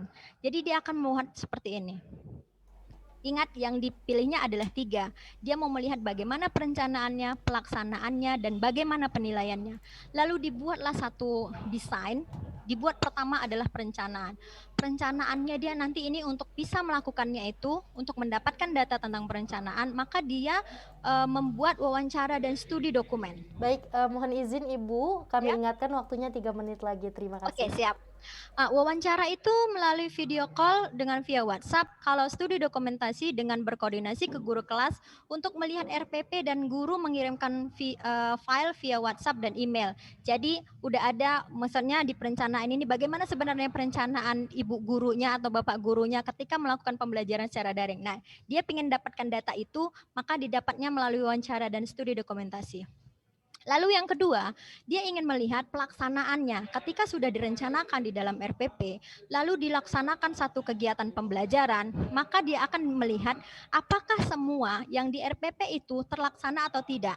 Maka hal yang penting dilihatnya ada 3, pendahuluan, inti, dan penutup dalam proses pembelajaran. Nah, ada proses kegiatan pendahuluan. Pendahuluannya mengisi absensi. Guru membagikan link absensi Google melalui grup WhatsApp. Kemudian guru dan siswa masuk ke aplikasi Google Classroom dengan menyampaikan tujuan pembelajaran. Kemudian masuk ke dalam tampilan tugas-tugasnya ada di bawah, ada forum, tugas kelas, dan anggota. Ini bisa didapatkan di ketika siswa masuk ke dalam Google Classroom. Saya percepat ya, karena waktunya sedikit. Oke, kemudian masuk kegiatan inti. Kegiatan inti ini guru menjelaskan materi itu melalui format teks dalam bentuk Word, PDF, atau ringkasan PowerPoint video yang diupload di Google Classroom. Dan siswa diarahkan untuk melihat, membaca, memahami, dan mengamati materi tersebut. Jadi pakai bantuan ini. Kemudian kalau seandainya nanti pada saat pembagian materi itu ada siswa yang tidak bisa masuk ke Google Classroom, maka guru akan membaginya di grup WhatsApp. Kemudian guru memberi kesempatan bertanya terkait tentang materi yang telah disampaikan, tentunya melalui forum chat atau melalui grup WhatsApp. Dan yang terakhir, kegiatan penutup. Nah, kegiatan penutup ini guru menyampaikan kesimpulan keseluruhan dari diskusi tanya jawab dan materi pembelajaran. Nah, pada tahap ini guru menyampaikannya melalui voice note di grup WhatsApp. Lalu guru membagikan tugas dan menagih tugas sebelum tugas sebelumnya jika ada tugas yang harus dikumpulkan. Itu masuk ke dalam kedua, pembukaan, kegiatan inti, dan penutup. Lalu yang terakhir, perencanaan, pelaksanaan, dan penilaian. Yang terakhir adalah di penilaiannya. Lalu guru bisa menilai dari tugas-tugas yang sudah dikirim siswa, tentunya melalui grup WhatsApp tadi atau di Google Classroom. Lalu yang terakhir adalah proses ujian dilakukan melalui Google Classroom atau Google Form, di mana melalui Google Classroom pada saat jadwal ujian. Jadi yang mau saya sampaikan adalah kita bisa melakukan penelitian tanpa harus bertatap muka secara langsung. Tetapi kita bisa memanfaatkan digital ini, kita bisa memanfaatkan dengan teknologi yang sangat canggih ini untuk bisa mendapatkan yang kita inginkan dalam penelitian tersebut. Artinya selesai permasalahan yang mau dilakukan atau dipecahkan dalam sebuah penelitian. Mungkin itu saja saya tampilkan tentang penelitian di era digital kali ini. Terima kasih. Assalamualaikum warahmatullahi wabarakatuh. Waalaikumsalam warahmatullahi wabarakatuh. Kami sampaikan terima kasih kepada Ibu Indayana Febriani Tanjung yang telah menyampaikan materi yang luar biasa pada hari ini tentang budaya digital. Kami juga menyampaikan terima kasih kepada 4 narasumber kita. Yang pertama Ibu Meida, kemudian Bapak Cecep, Ibu Kartika, dan Ibu Indayana yang terakhir. Kami buka sesi tanya jawab. Disilahkan kepada Bapak Ibu peserta webinar literasi digital pada hari ini yang ingin mengajukan pertanyaannya, silahkan langsung mencantumkan pertanyaannya di kolom chat yang berada di room Zoom ini. Nanti ketika kami buka sesi tanya jawab akan kami tampilkan 4 penanya terbaik yang dapat bertanya langsung kepada 4 narasumber kita pada hari ini. Baik Bapak Ibu hadirin yang berbahagia, di sini sudah ada pertanyaan yang pertama dari Yeni Naibaho. Silakan kepada Yeni untuk meng-on-kan kameranya dan meng-on-kan audionya. Halo Yeni, apakah ada? Baik, silakan langsung diajukan pertanyaannya untuk Ibu Meida. Baik, selamat siang Ibu. Saya Ibu Yeni dari Kaban Jahe, yang dimana tadi pertanyaannya, jelas suara saya Ibu? Jelas Bu. Yang dimana tadi pertanyaannya, bagaimana cara kita untuk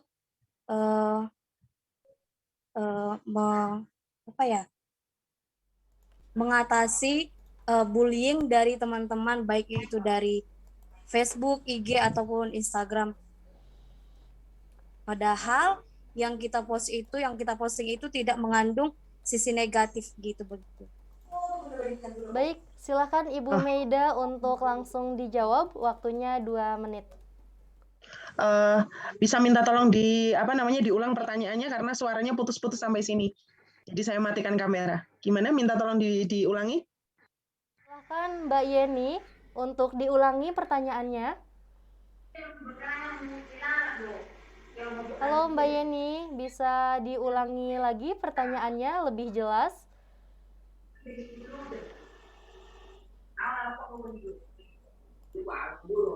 Halo? Ya, bisa diulangi lagi pertanyaannya?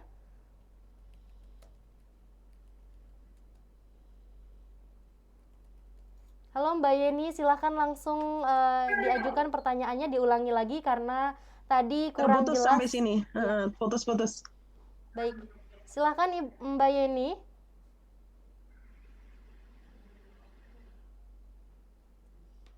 Atau minta tolong dibantu untuk moderator tadi pertanyaannya, biar langsung saya jawab. Baik, pertanyaan dari Mbak Yeni kepada Ibu Meida, bagaimana cara untuk menghentikan bullying dari orang sekitar yang dimana dalam dunia maya Facebook, Instagram, ataupun konten menghina postingan kita padahal postingan tersebut tidak menimbulkan kerugian bagi orang lain. Begitu Ibu Meida, silahkan tanggapannya. Ya, terima kasih sudah dibantu kepada Mbak Moderator. Sebetulnya cara menghentikan bullying ya adalah dengan cara kita tidak turut menyebarkannya.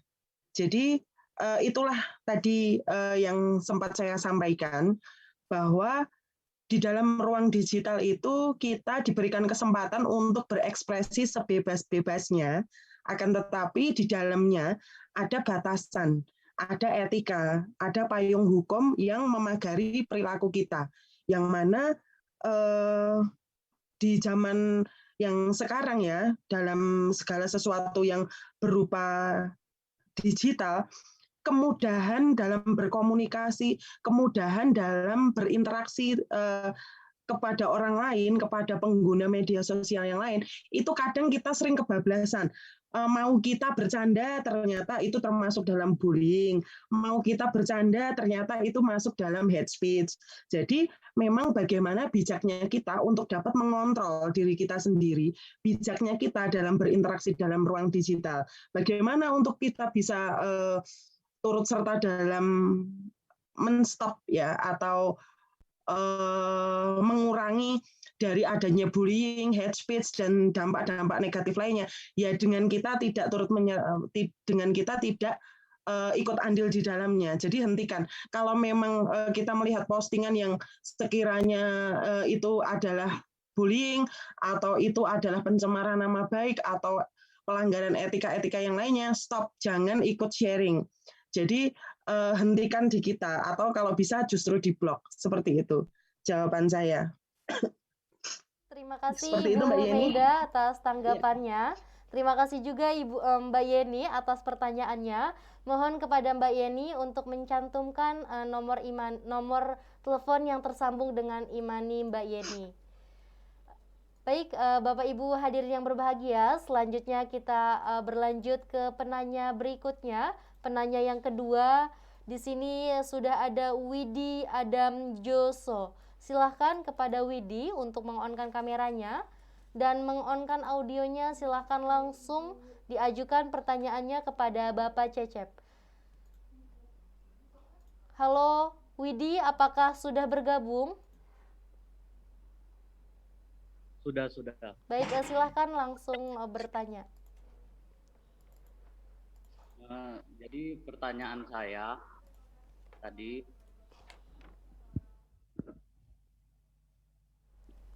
Halo Widi. Ya. Baik, mohon untuk meng-on-kan kameranya. Sudah saya on. Baik, silahkan langsung diajukan pertanyaannya. Ya, jadi pertanyaan saya tadi.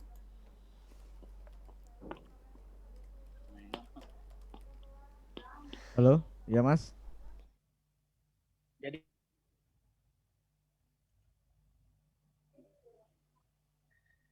ini saya lihat di kolom chat nih, Mas Widi Adam Joso. Bagaimana cara kita menyikapi yang itu yang di chat ya?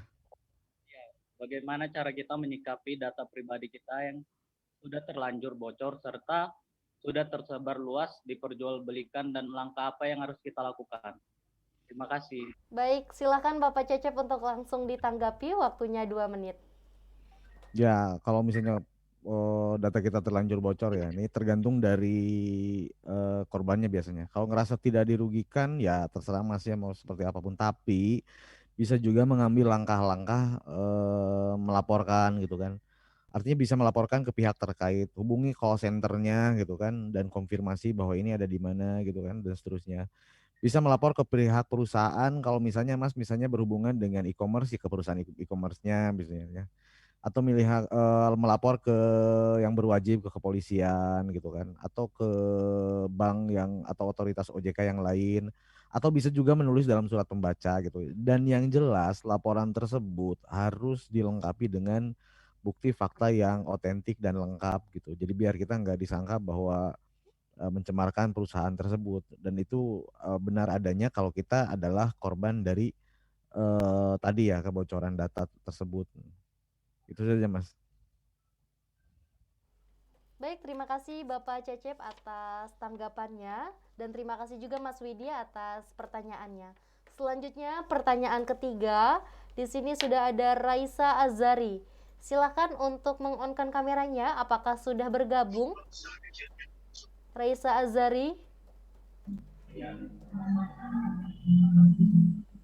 Halo Raisa Azari. Enggak ini. Baik, sudah bergabung ya? Baik, langsung saja diajukan pertanyaannya kepada Ibu Kartika. Silakan Raisa Azari untuk langsung diajukan pertanyaannya. Baik, sebelumnya selamat siang menjelang sore. Di sini saya akan bertanya kepada Ibu Kartika Manalu. tadi telah dijelaskan bagaimana perkembangan dalam melakukan penelitian di era digital.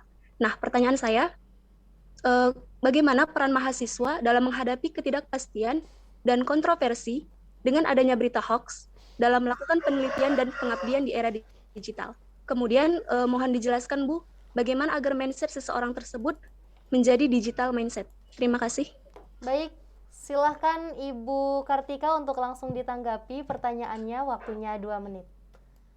Baik, terima kasih Raisa Azari atas pertanyaannya. Sebenarnya karena tema saya tadi adalah pengabdian masyarakat di era digital, tapi tidak apa-apa juga saya jawab aja mengenai apa yang harus kita lakukan dengan apa yang harus kita lakukan menghadapi hoax dalam melakukan penelitian ataupun pengabdian di era digital. Nah, kuncinya adalah membaca referensi atau rujukan yang memang diterima secara ilmiah, begitu. Jadi kalau misalnya ada informasi referensi itu hendaknya berasal dari jurnal penelitian atau dari jurnal pengabdian, bukan berasal dari website yang tidak jelas begitu, atau blog-blog pribadi yang menginformasikan tentang pengetahuan tertentu. Jadi penting bagi kita adalah mengecek referensi yang benar ilmiah, apakah dari jurnal atau dari buku teks yang ada yang ada secara gratis tersebar di dunia maya ya. Ada kalau kita searching di Google itu pasti ada gitu terkait referensi tertentu, untuk pengetahuan tertentu. Nah, lalu bagaimana mindset agar bisa seseorang itu memiliki digital mindset?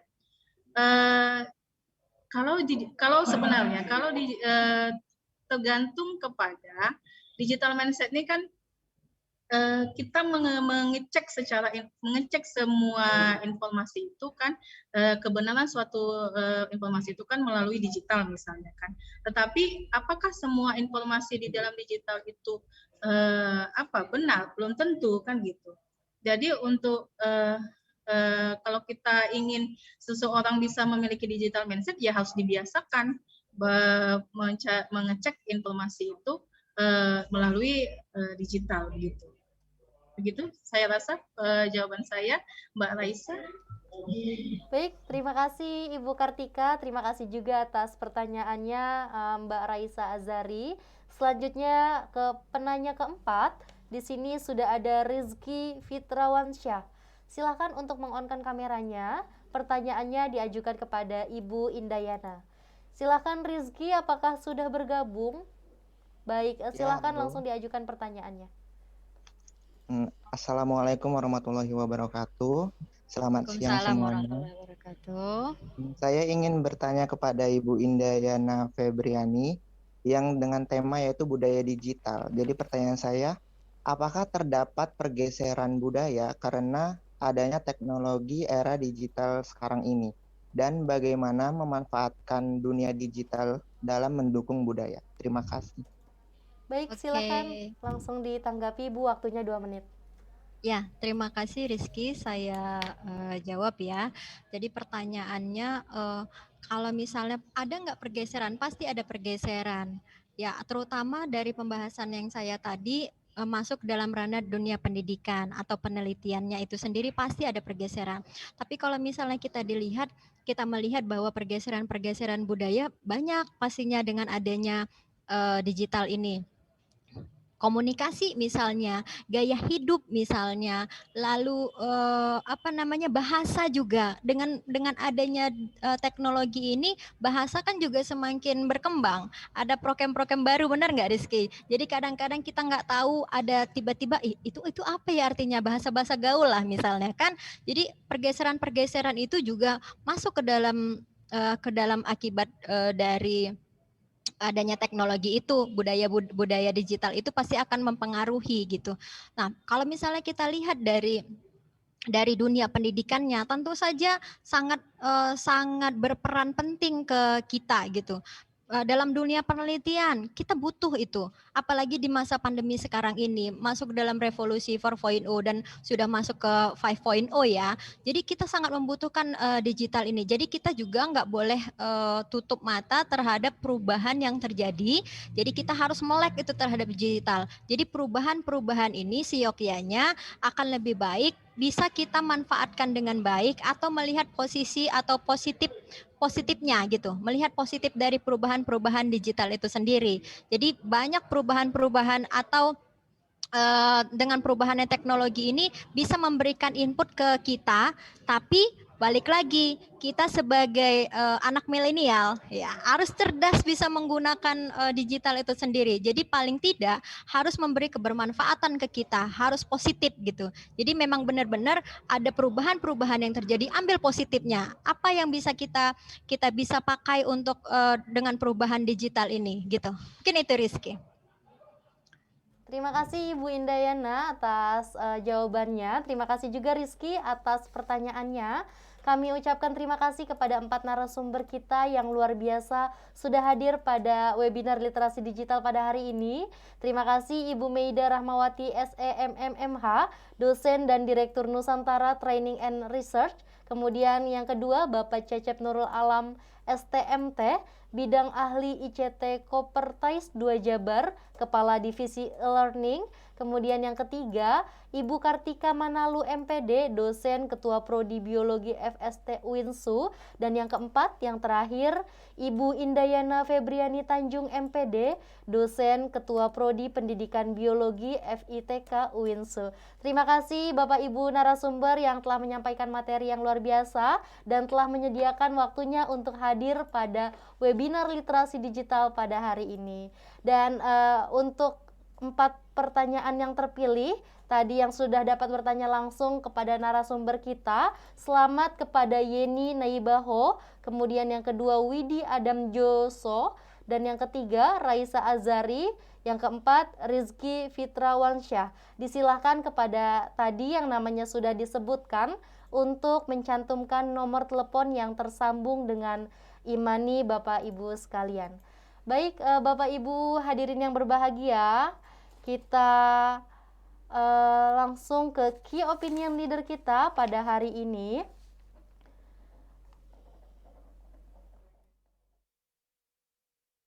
Ada Mas Leon. Baik, halo Mas Leon. Apakah sudah bergabung? Kami informasikan kembali kepada Bapak Ibu yang sudah mencantumkan pertanyaannya, mohon untuk standby di room Zoom ini karena nanti di akhir sesi akan kami tampilkan 6 penanya terbaik dan mendapatkan voucher e-money bagi Bapak Ibu yang sudah bertanya dan mendapatkan penanya terbaik atau menjadi penanya terbaik pada sesi ini. Kami simpulkan terlebih dahulu, tentu di era saat ini perkembangan dunia digital semakin pesat dan meluas ke berbagai penjuru negeri. Tugas kita sebagai masyarakat Indonesia diharuskan untuk melek digital, terutama kita harus menyikapi secara bijaksana untuk menggunakan media sosial. Terima kasih kepada 4 narasumber kita, terima kasih juga kepada teman-teman yang sudah hadir pada webinar literasi digital pada hari ini.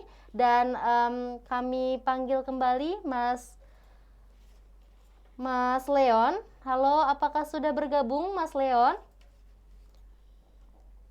Baik, mohon tetap standby kepada Bapak Ibu yang sudah bertanya, karena setelah ini akan kami umumkan bagi Bapak Ibu sebagai penanya terbaik, 6 orang penanya terbaik akan mendapatkan voucher e-money. Silahkan untuk mencantumkan nama, kemudian nomor telepon Bapak Ibu yang sudah tersambung dengan e-money yang sudah dikirimkan oleh host kami. Baik, setelah ini akan kami umumkan 6 penanya terbaik. Mohon tetap standby kepada Bapak Ibu yang sudah mencantumkan pertanyaannya. Kami panggil kembali. Mohon izin Bapak Cecep, apakah masih bergabung? Masih Bu. Baik, terima kasih Bapak. Mohon berkenan untuk mengumumkan peserta sebagai 6 penanya terbaik pada sesi ini. Ya, Ya, baik. silahkan Bapak langsung diumumkan. Ini sudah tampil di layar. Baik, yang pertama adalah Ibu Francisca, Ibu Widya Ramadhani, Ibu Lili Anjani, ini siapa ya? Ibu Elpi Gustina atau Bapak ya? Kemudian siapa lagi nih? Kristina, betul ya? Hana Kristina dan Bapak Iskandar Zulkarnain. Baik, terima kasih Bapak Cecep dan selamat kepada 6 orang pemenang yang tadi sudah diumumkan oleh Bapak Cecep. Silahkan untuk mencantumkan nomor telepon yang sudah tersambung dengan Imani Bapak Ibu sekalian. Boleh kita capture dulu atau ambil foto. Boleh siap-siap Bapak Ibu untuk bergaya. Kita aba-aba dari studio di sini. 3, 2, 1. Baik. Terima kasih kepada Bapak Ibu yang sudah bergabung pada webinar literasi digital tahun 2021 ini. Saya Ayu Irtibatul Kolbi beserta kru yang bertugas mengucapkan terima kasih. Wassalamualaikum warahmatullahi wabarakatuh. Salam literasi Indonesia makin cakap digital.